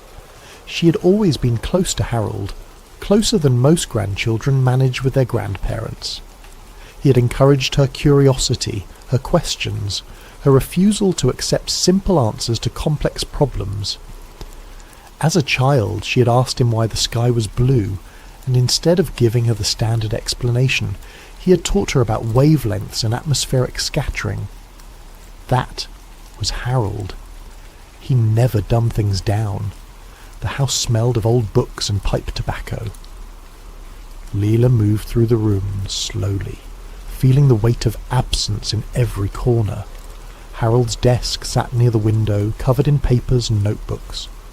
She began sorting them into piles: financial documents, personal letters, old survey maps from his USGS days. It was methodical work, the kind that keeps your hands busy while your mind processes grief. Then she found the envelope. It was tucked inside a locked drawer in the bottom of his desk, beneath a false bottom she only discovered because the drawer seemed too shallow compared to the others. The envelope was thick, made of heavy paper that had yellowed with age. Across the front, in Harold's precise handwriting, were words that made her stop breathing for just a moment. Mount Shasta.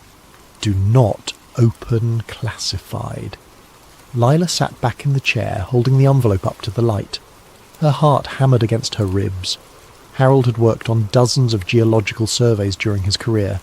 She'd seen his maps before, his field notes, his careful documentation of rock formations and water tables, but she'd never seen anything marked classified. The USGS did not deal in classified material.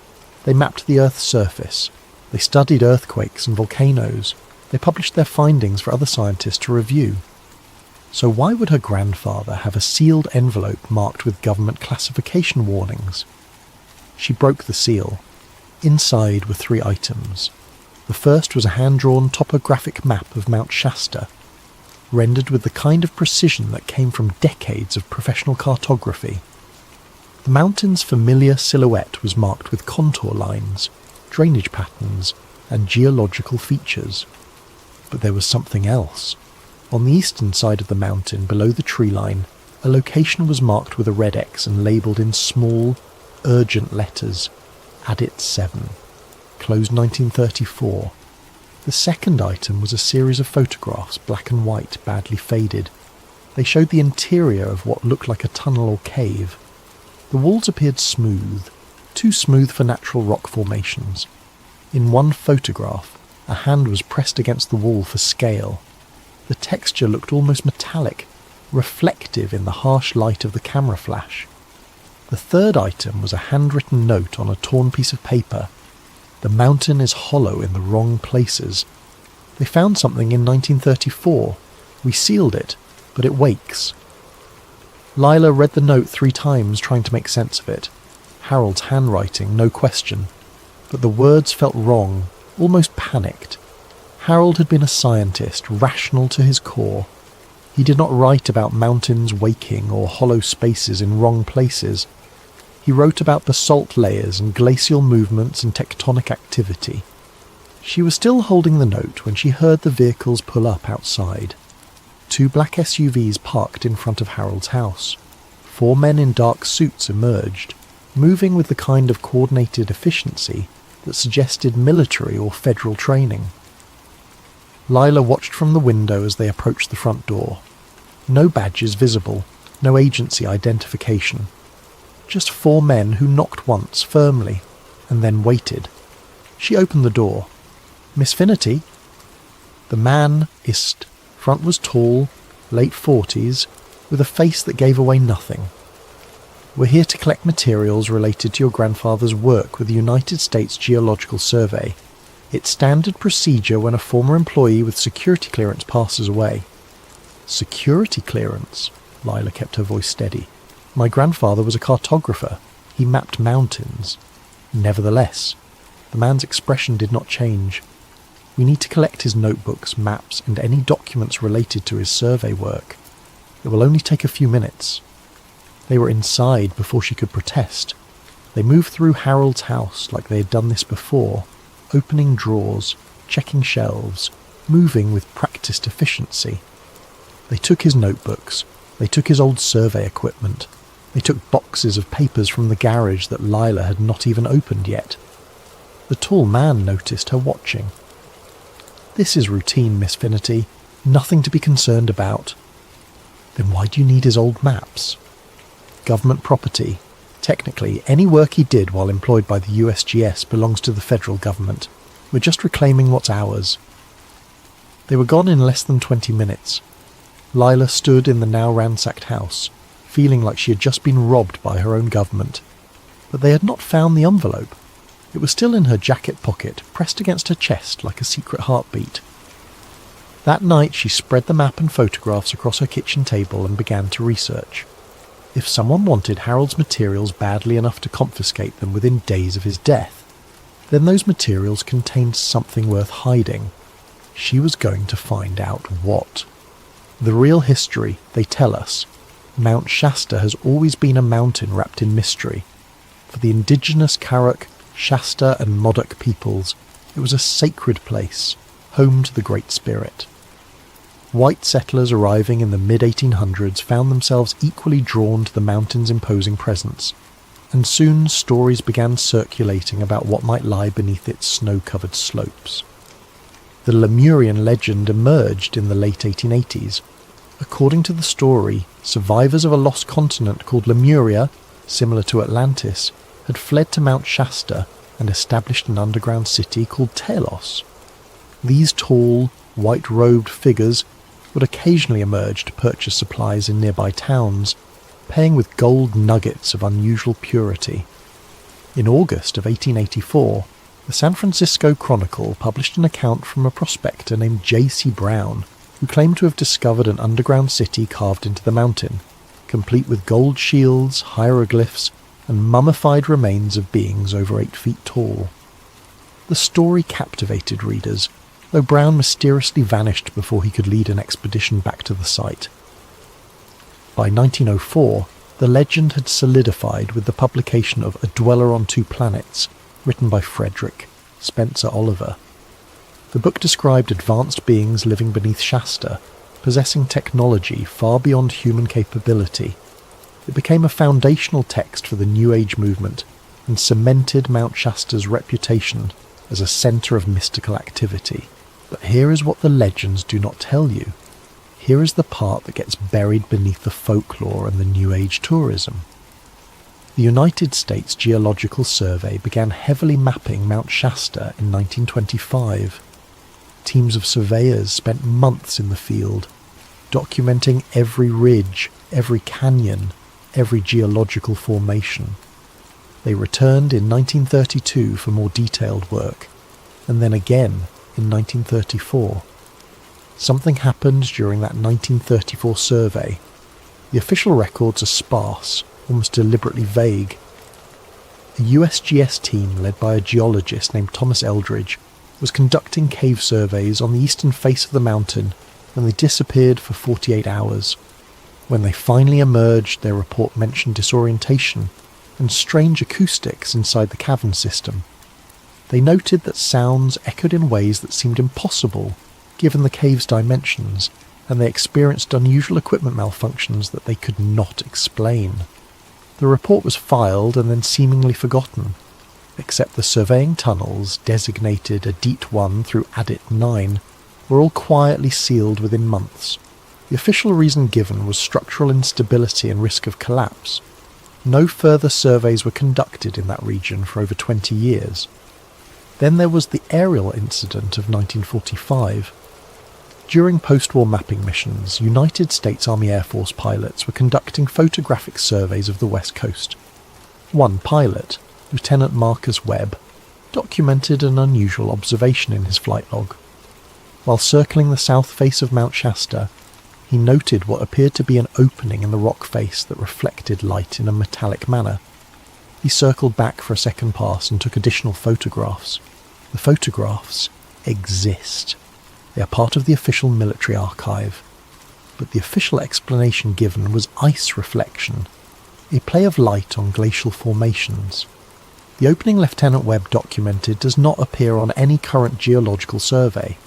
When Lila Finnerty began researching these incidents, she was not looking for proof of underground cities or lost civilizations. She was looking for an explanation of why her grandfather would have a sealed envelope marked classified, and why federal agents would confiscate his materials within days of his death. What she found instead was a pattern of official interest, official secrecy, and official dismissal that stretched back almost 50 years. Harold Finnerty's shadow surveys. Lila spent 3 weeks in libraries and archives, chasing down references to her grandfather's work. His official employment record with the USGS showed steady, unremarkable service from 1948 through 1976. He had worked on surveys in California, Oregon, and Washington. He had published papers on volcanic geology and tectonic mapping. Everything was normal, documented, and publicly accessible, until she found the gaps. Between 1956 and 1959, Harold's official work record showed him assigned to routine topographic surveys in the Cascade Range. But when Lila requested the specific survey reports from that period, she was told that those documents were not available for public review. When she asked why, she was informed that they had been reclassified by the Department of Defense as part of Cold War security protocols. Why would basic geological surveys be classified for national security reasons? She started searching for anything Harold might have left behind that the federal agents had missed. She checked his house again, more carefully this time, looking for hiding places she might have overlooked. She found them in the garage, tucked inside the hollow leg of an old workbench. More notebooks. These were different from his official USGS field books. The pages were water-stained, the handwriting hurried, almost frantic in places. They were dated between 1956 and 1959, the exact years of the classified surveys. Lila spread them across her table and began reading. The surveys had been ordered by the United States Army Corps of Engineers, not the USGS. Harold had been temporarily assigned to a joint military-civilian team conducting what was officially described as seismic monitoring research. The Cold War was at its height. and the government was deeply concerned about detecting Soviet nuclear tests. Seismic stations were being established throughout the western United States to create an early warning network. But Harold's notes describe something else entirely. Subterranean resonance patterns inconsistent with known cave systems, he wrote on one page. Echoes suggest regular geometric spacing beneath primary cavern. On another page, thermal void pockets at depths that should not support such temperatures, heat source unknown. And then, circled in red ink, not natural. Lila felt something shift in her understanding. Her grandfather had not been mapping the surface of Mount Shasta. He had been mapping what was beneath it, and he had found something that should not exist. She kept reading. References to cyclopean geometry, a term usually reserved for massive ancient stonework like the walls of Mycenae or the temples of Malta. References to metallic signatures in soil samples. References to electromagnetic anomalies that interfered with surveying equipment. One entry from July 1958 was particularly striking. Descended into a DEET 7 with the team. The tunnel extends far beyond the 1934 seal. We broke through yesterday. The corridor beyond is not natural. The walls are too smooth. The angles are too precise. There is a smell like ozone and hot metal. The temperature rises as you descend. At the third junction, we found markings. Not native, not English, not any language we recognise. Lila stopped reading and sat back, her mind racing. Adit 7. The same designation marked on the map Harold had sealed in the envelope. There was more. Clipped to the back of one notebook was a photograph, black and white, badly faded. It showed 3 men standing in front of what looked like a tunnel entrance. The men wore field gear from the 1950s. Behind them, barely visible in the dim light, was a wall that looked too smooth to be natural rock. On the back of the photograph, someone had written 3 names: Harold Finnerty, James Pollock, Thomas Eldridge. Thomas Eldridge, the same name from the 1934 USGS team that disappeared for 48 hours. Lila grabbed her laptop and started searching. Thomas Eldridge had led the 1934 survey. According to newspaper archives, he had gone missing 3 months after returning from Mount Shasta. His body was never found. The official report called it a hiking accident, though no evidence of such an accident was ever documented. All of his maps and field notes had been seized by the Department of the Interior in October 1934. 24 years later, Harold Finnerty was working with a team that included Thomas Eldridge's name on the back of a photograph. Either the man had not died in 1934, or Harold had been studying Eldridge's original work. There was one more item in the notebooks that made Lila's hands tremble as she held it. A letter Harold had written, but apparently never sent, dated June 1952. The tunnels extend far beneath the volcanic shelf. Eldridge was right. The structure is artificial. The metal is older than the strata. I do not know what we have found, but I know it should not be here. I know that every instinct in me says we should seal this and walk away. But they will not stop. They need to know what it is, and I fear what will happen when they find out. Project Shas 2, the Cold War connection. It took Lila another month to find the binder.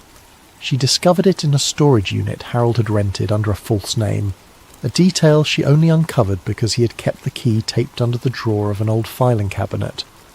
The storage unit was in Reading, nearly 2 hours south of where Harold had lived. Inside were boxes of materials that the federal agents had missed, things Harold had clearly hidden away deliberately. The binder was labelled Shas 2, Cold War Seismic Anomaly Study, 1957. This was not folklore. This was not conspiracy theory. This was a real government document stamped with Department of Defense insignia, complete with project codes and authorization signatures. During the 1950s, the United States government genuinely did conduct extensive seismic and geological studies on West Coast volcanoes. The official purpose was monitoring for nuclear tests, creating a network of sensors that could detect underground explosions anywhere on the planet. Mount Shasta, as one of the tallest and most geologically active peaks in the Cascades, was a natural choice for such monitoring.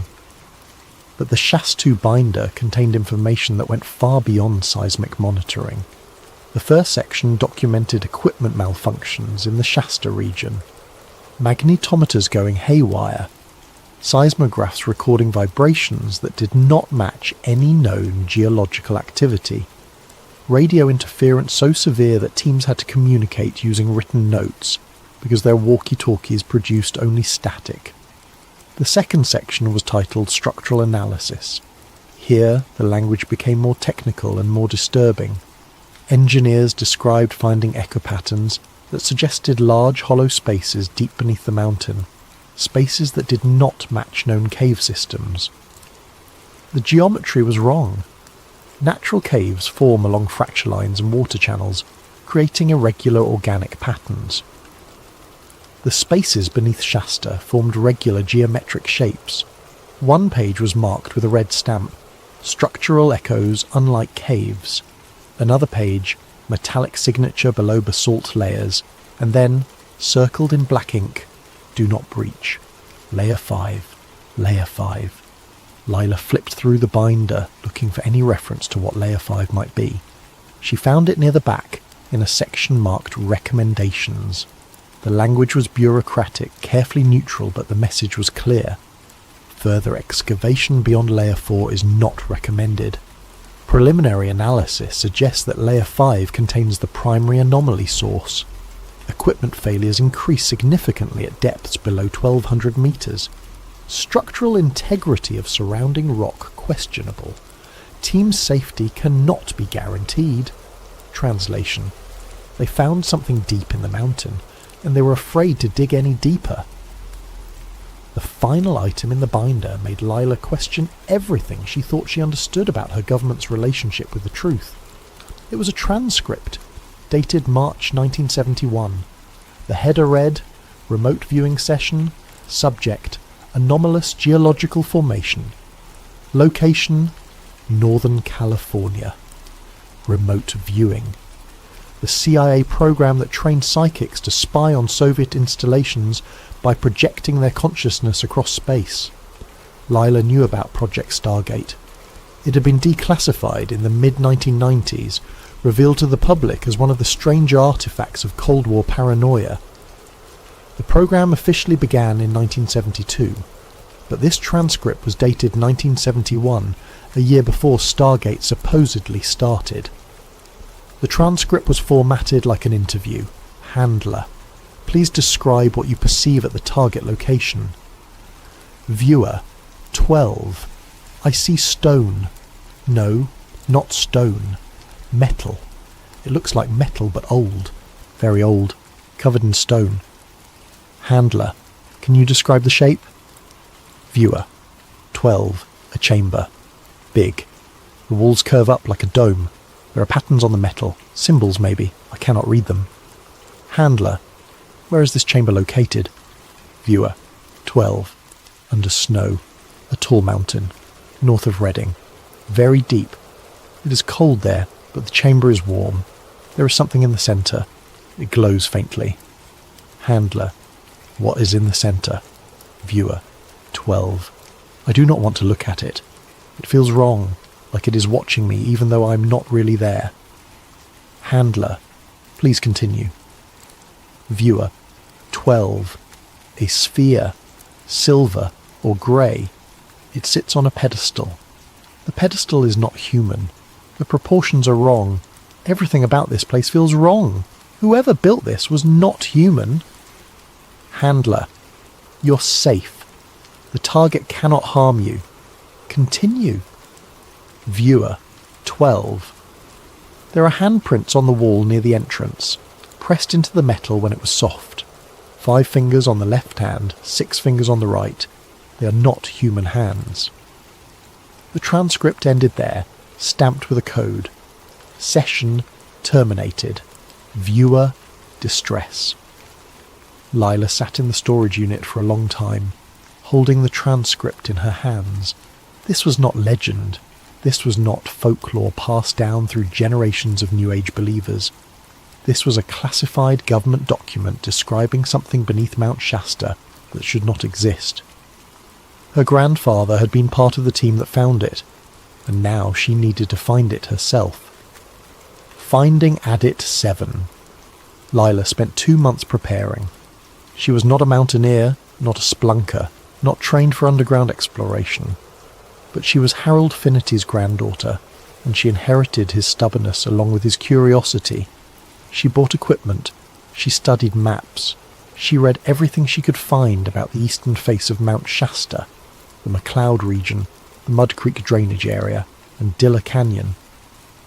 Adit 7 had been sealed in 1934. According to mining records, it was one of 9 exploratory tunnels dug during a brief period when prospectors believed there might be valuable mineral deposits in the volcanic rock.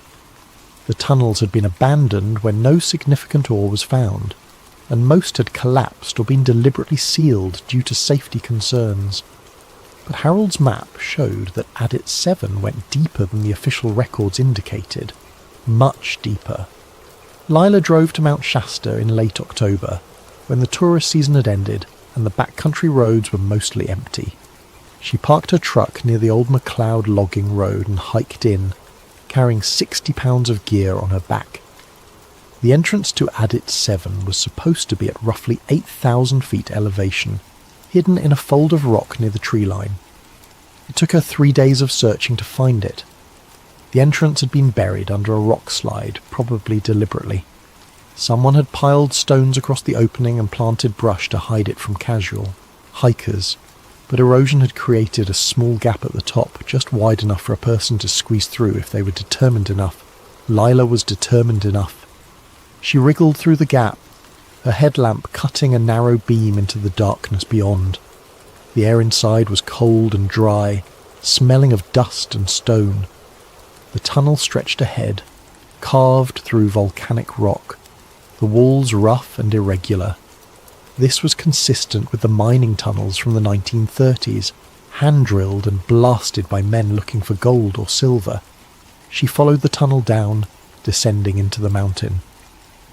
After 50 yards, the character of the tunnel changed. The walls became smoother, the angles more precise, the temperature rose slightly enough to notice. After 100 yards, she found the seal. It was a concrete wall, thick and professionally installed, completely blocking the tunnel. Stamped into the concrete was a date, November 1934. This was the official seal, the one placed after Thomas Eldridge's team reported their disorientation and strange experiences. But Harold's notes had said they broke through the seal in 1958.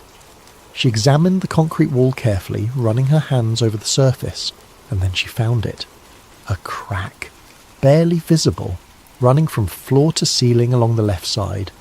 Someone had cut through the concrete and then carefully sealed it again. The newer concrete was slightly different in colour, almost invisible unless you knew what to look for. Lila pulled out her tools and began chipping away at the newer section. The concrete was old enough to crumble easily under the impact of a hammer and chisel. It took her 2 hours, but she finally broke through. The tunnel beyond was different. The walls were smooth, almost polished. The rock looked melted rather than carved, like something impossibly hot had bored through the volcanic stone. The floor sloped downward at a steady angle, descending deeper into the mountain. Her headlamp beam reflected strangely off the walls, creating odd patterns of light and shadow.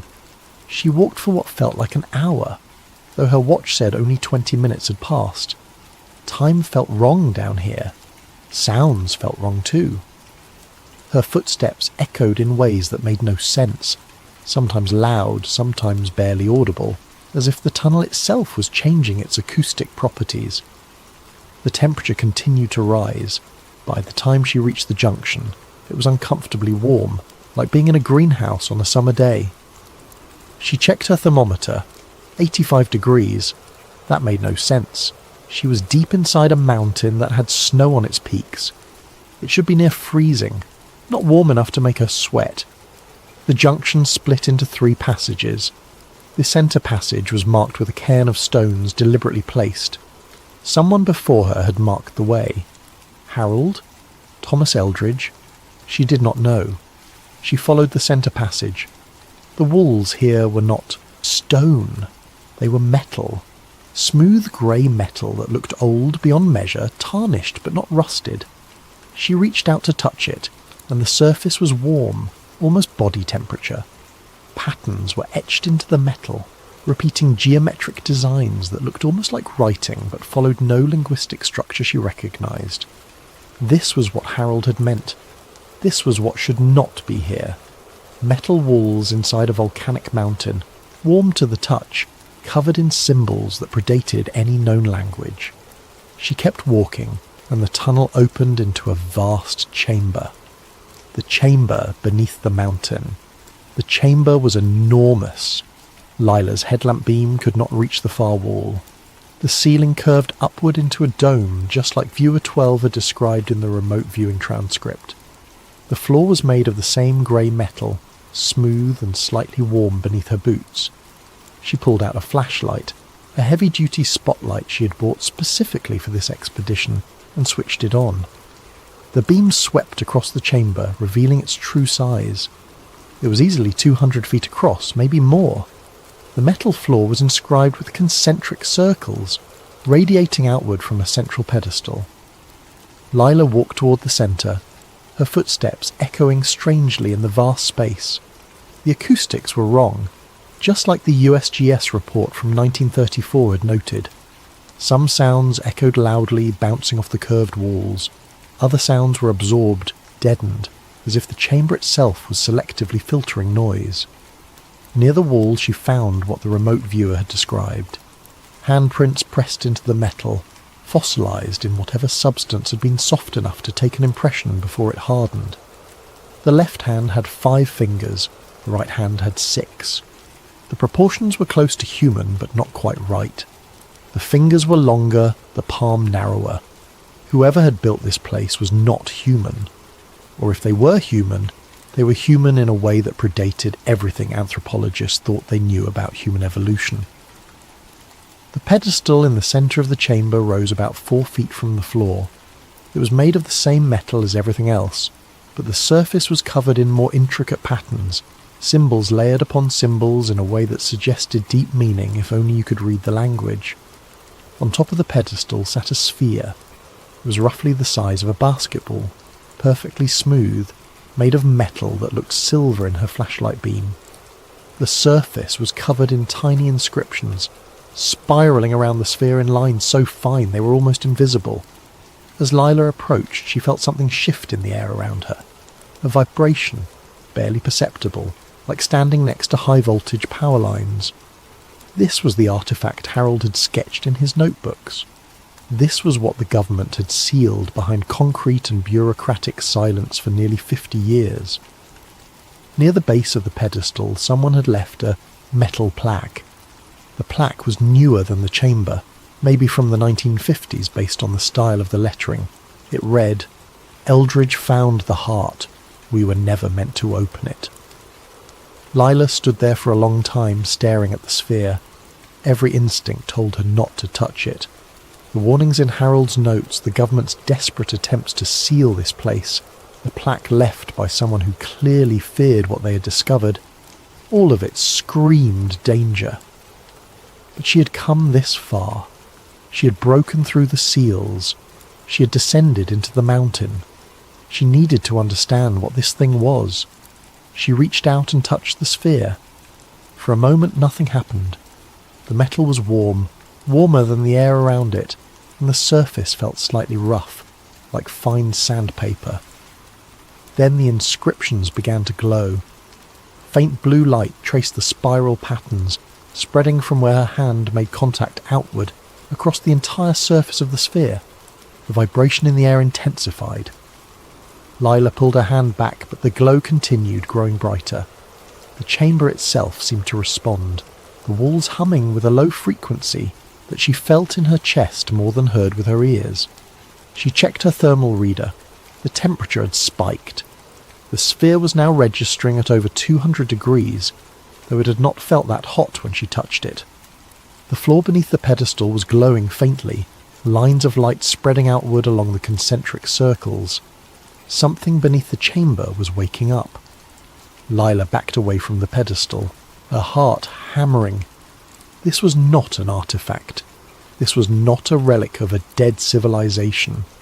This was a machine, still functional, still powered by something that had survived for thousands of years or longer. She needed to leave. Now. She ran back toward the tunnel entrance, the chamber's glow brightening behind her. The hum became a rhythmic pulse, mechanical and deliberate. Whatever she had activated was not shutting down. If anything, it was building towards something, a cycle that had been interrupted decades ago and was now resuming. Harold's final message. Lila made it back to her truck just as the sun was setting. Her hands were shaking so badly she could barely grip the steering wheel. She drove back to town, checked into a motel and collapsed on the bed, exhausted and terrified. That night she could not sleep. She kept hearing the hum from the chamber, that mechanical pulse that felt older than humanity itself. She kept seeing the glow spreading across the sphere, the light tracing patterns that might have been writing, or might have been something else entirely, some form of communication that humans were never meant to understand. She needed to know what Harold had thought about all this. She needed to hear his voice, his reasoning, his conclusions. She went back to the boxes of materials she'd taken from his storage unit and searched through everything one more time. She found the tape recorder buried at the bottom of a box of old survey equipment. It was an old reel-to-reel model from the 1970s, the kind Harold would have used for field notes. A single tape was still loaded on the reels. She pressed play. Harold's voice filled the room, older than she remembered, tired but clear. This is Harold Finnerty, recording on March 8th, 1979. If you are listening to this, it means I am dead, and it means you found what I have hidden. Good. Someone needs to know the truth. Someone needs to understand what we found beneath Mount Shasta. In 1958, our team broke through the seal that Eldridge's team had placed in 1934. We descended into the mountain, following tunnels that should not exist, tunnels that were not created by natural geological processes or by human mining equipment. The tunnels led us to a chamber. Inside that chamber we found evidence of a civilization that predates anything in the archaeological record. The metal is older than the rock surrounding it. Carbon dating puts the surrounding basalt at roughly 300,000 years old. The metal cannot be dated using conventional methods, but analysis of the oxidation pattern suggests it is far, far older. Millions of years, perhaps. We found a machine. Not ruins, not artifacts. An active, functional machine built by intelligences we cannot comprehend. When we activated it, we triggered something. Seismographs across Northern California recorded vibrations that did not match any known seismic activity. The vibrations came from beneath Mount Shasta, rhythmic and mechanical, like something vast was coming back to life after sleeping for eons. We sealed it again. We had to. The government ordered us to bury everything we found, to seal the chamber, and never speak of it. They were afraid, not of what the public would think, but of what the machine might do if we continued to interfere with it. But here is what they did not understand. Here is what I did not understand until years later. The machine does not need us to activate it. It wakes on its own. Every few decades, seismographs pick up those same vibrations. They are always attributed to minor earthquakes, tectonic adjustments, volcanic activity. But I know better. The machine beneath Mount Shasta is not from a lost human civilization. It is older, it is alien, and it is waiting. I do not know what it is waiting for. I do not know what it will do when it fully awakens. I only know that we were never meant to find it, and we were certainly never meant to activate it. If you have listened to this tape, if you have found my notes and my maps, please understand the weight of what I am telling you. The truth is not what you think. The mountain is not what you think. And we are not alone in our history. The tape ended with a click, and the room fell silent. Lila sat there for a long time, processing what she had heard. Harold had known. He had known for over 20 years that something was beneath the mountain, something that challenged everything humanity believed about its place in the universe and its timeline on Earth. And now she had activated it again. The cover-up arrives. Lila checked out of the motel the next morning and started driving south. She planned to go to Sacramento, maybe find a journalist or a researcher who would take her evidence seriously. She had photographs. She had Harold's notes. She had the tape recording. Someone needed to know what was beneath Mount Shasta. She made it 20 miles before she noticed the black SUVs. There were 3 of them, travelling in formation, keeping a steady distance behind her. When she sped up, they sped up. When she slowed down, they matched her pace. They were not even trying to hide their presence. Lila pulled off the highway at a rest stop. The SUVs pulled in behind her. 6 men emerged, wearing the same dark suits and expressionless faces she'd seen at Harold's house. The man in front was tall, late 40s, with cold eyes that suggested he had done this many times before. He walked up to her truck window. "Miss Finnerty, we need you to come with us." "Who are you?" "That is not relevant. What is relevant is that you entered a restricted area yesterday. You accessed classified materials. You activated equipment that poses a significant security risk." "I do not know what you're talking about." The man smiled, but there was no warmth in it. "You saw the interior. That means you know too much. We can do this easily, or we can do this the hard way. Your choice." Lila looked at the 6 men surrounding her truck. She looked at the empty rest stop, no other vehicles in sight. She looked at the man's cold eyes and understood that she was not going to talk her way out of this.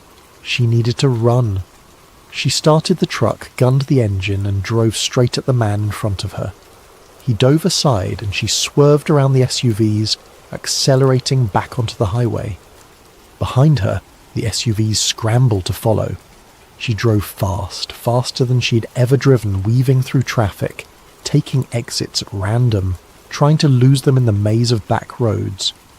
But they stayed with her, coordinated and relentless. These were professionals. They had resources she could not match. She remembered the side tunnels. When she had explored Adit 7, she had seen other passages branching off from the main corridor. Some led deeper into the mountain. Some led back toward the surface. If she could get back to the mountain, she could lose them in the tunnels. She turned north, heading back toward Mount Shasta. The SUVs followed. She drove up the old logging road, her truck bouncing over ruts and rocks, pushing the vehicle far beyond what it was designed for. She reached the area near Adit 7 just as the sun was setting. She abandoned the truck and ran into the forest, carrying only a small backpack, with her flashlight and Harold's most important notes. Behind her she heard doors slamming, men shouting, engines revving. They were coming. She made it to the rock slide covering Adit 7 and squeezed through the gap. Her flashlight beam cut through the darkness as she ran down the tunnel, descending into the mountain. She heard voices behind her, echoing strangely in the confined space.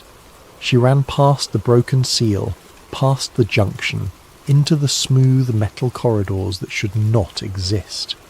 The men were still following, but they were slowing down, cautious now. They knew what was down here. They knew it was dangerous. Lila found one of the side passages and ducked into it, switching off her flashlight. She crouched in the darkness, listening.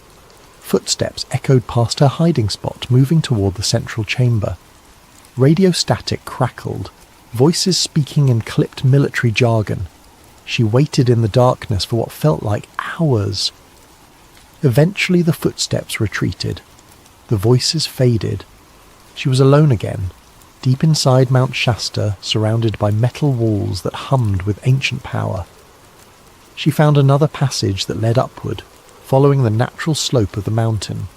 It took her 3 hours of climbing through narrow tunnels, but eventually she emerged on the northern face of the mountain, miles from where she'd entered. Behind her she heard helicopters. She looked back and saw lights converging on the Adit 7 region. Heavy machinery was being brought in. They were sealing it again, just like they had in 1934 and again in 1958. But this time, they were not taking any chances. She heard explosions echoing across the mountain. They were collapsing the tunnels completely. The final revelation. 3 months later, Layla received a small package at a post office box she had rented under a false name. There was no return address. Inside was a fragment of metal, grey and smooth, warm to the touch even though it had been sitting in a cold mail facility. The metal was identical to the walls of the chamber beneath Mount Shasta. Wrapped around the metal was a note written in Harold's handwriting. The machine inside Shasta is not from a lost human civilization. It is older. It is waiting. Do not let them bury the truth again. But this made no sense. Harold had died before Lila ever entered the mountain. He could not have sent this package, unless he had prepared it years ago, setting up some kind of delayed delivery system, unless he had known she would go looking for answers, or unless the note was not from Harold at all. Lila spread out all her remaining evidence on her apartment floor. The photographs, the notes, the tape recording, Harold's maps, the metal fragment. She had spent 3 months in hiding, moving from town to town, afraid that the men in black SUVs would find her again. But they had not come. Maybe they thought the evidence had been destroyed. Maybe they thought she would stay silent out of fear. They were wrong. That night, the mountain rumbled. Local seismographs picked up vibrations centered directly beneath Mount Shasta. The frequency was low, rhythmic, almost mechanical. Geologists attributed it to minor tectonic adjustments. Volcanic activity settling after decades of dormancy. Nothing to be concerned about. But Lila knew better. She had heard that rhythm before, deep in the chamber, when she had touched the sphere and felt something vast wake beneath her feet. The machine was still active. The seals had not stopped it. The explosives had not buried it deeply enough. Whatever was beneath Mount Shasta, whatever Harold and Thomas Eldridge and countless others had found over the decades, it was older than human civilization. It was patient, and it was waking. No earthquake was officially reported that night, even though thousands of people across Northern California felt the tremor. The United States Geological Survey issued no statements. No warnings were given. The incident was not recorded in any official database. But Lila had felt it. She had felt the pulse of something ancient stirring beneath the mountain, counting down to a moment when it would fully awaken. And when that moment came, the government's carefully maintained silence would no longer matter. The truth beneath Mount Shasta would reveal itself, whether humanity was ready for it or not. Some mountains hold secrets in their stone. Some mountains hold mysteries in their caves. But Mount Shasta holds something else entirely. It holds evidence of intelligences that walked this earth long before we did, and it holds machines that still function after millions of years of silence. Harold Finnerty died trying to warn us. Thomas Eldridge vanished trying to understand it. Lila Finnerty risked everything to uncover it. The question is not whether the truth will come out. The question is what will happen when it does. The mountain remembers. The machine remembers. And deep beneath the snow and stone and ancient metal, something is waking. Something is waiting. Something is counting down the years until it emerges from the darkness and shows humanity just how small and young we really are in the vast timeline of this planet. Mount Shasta stands silent against the sky.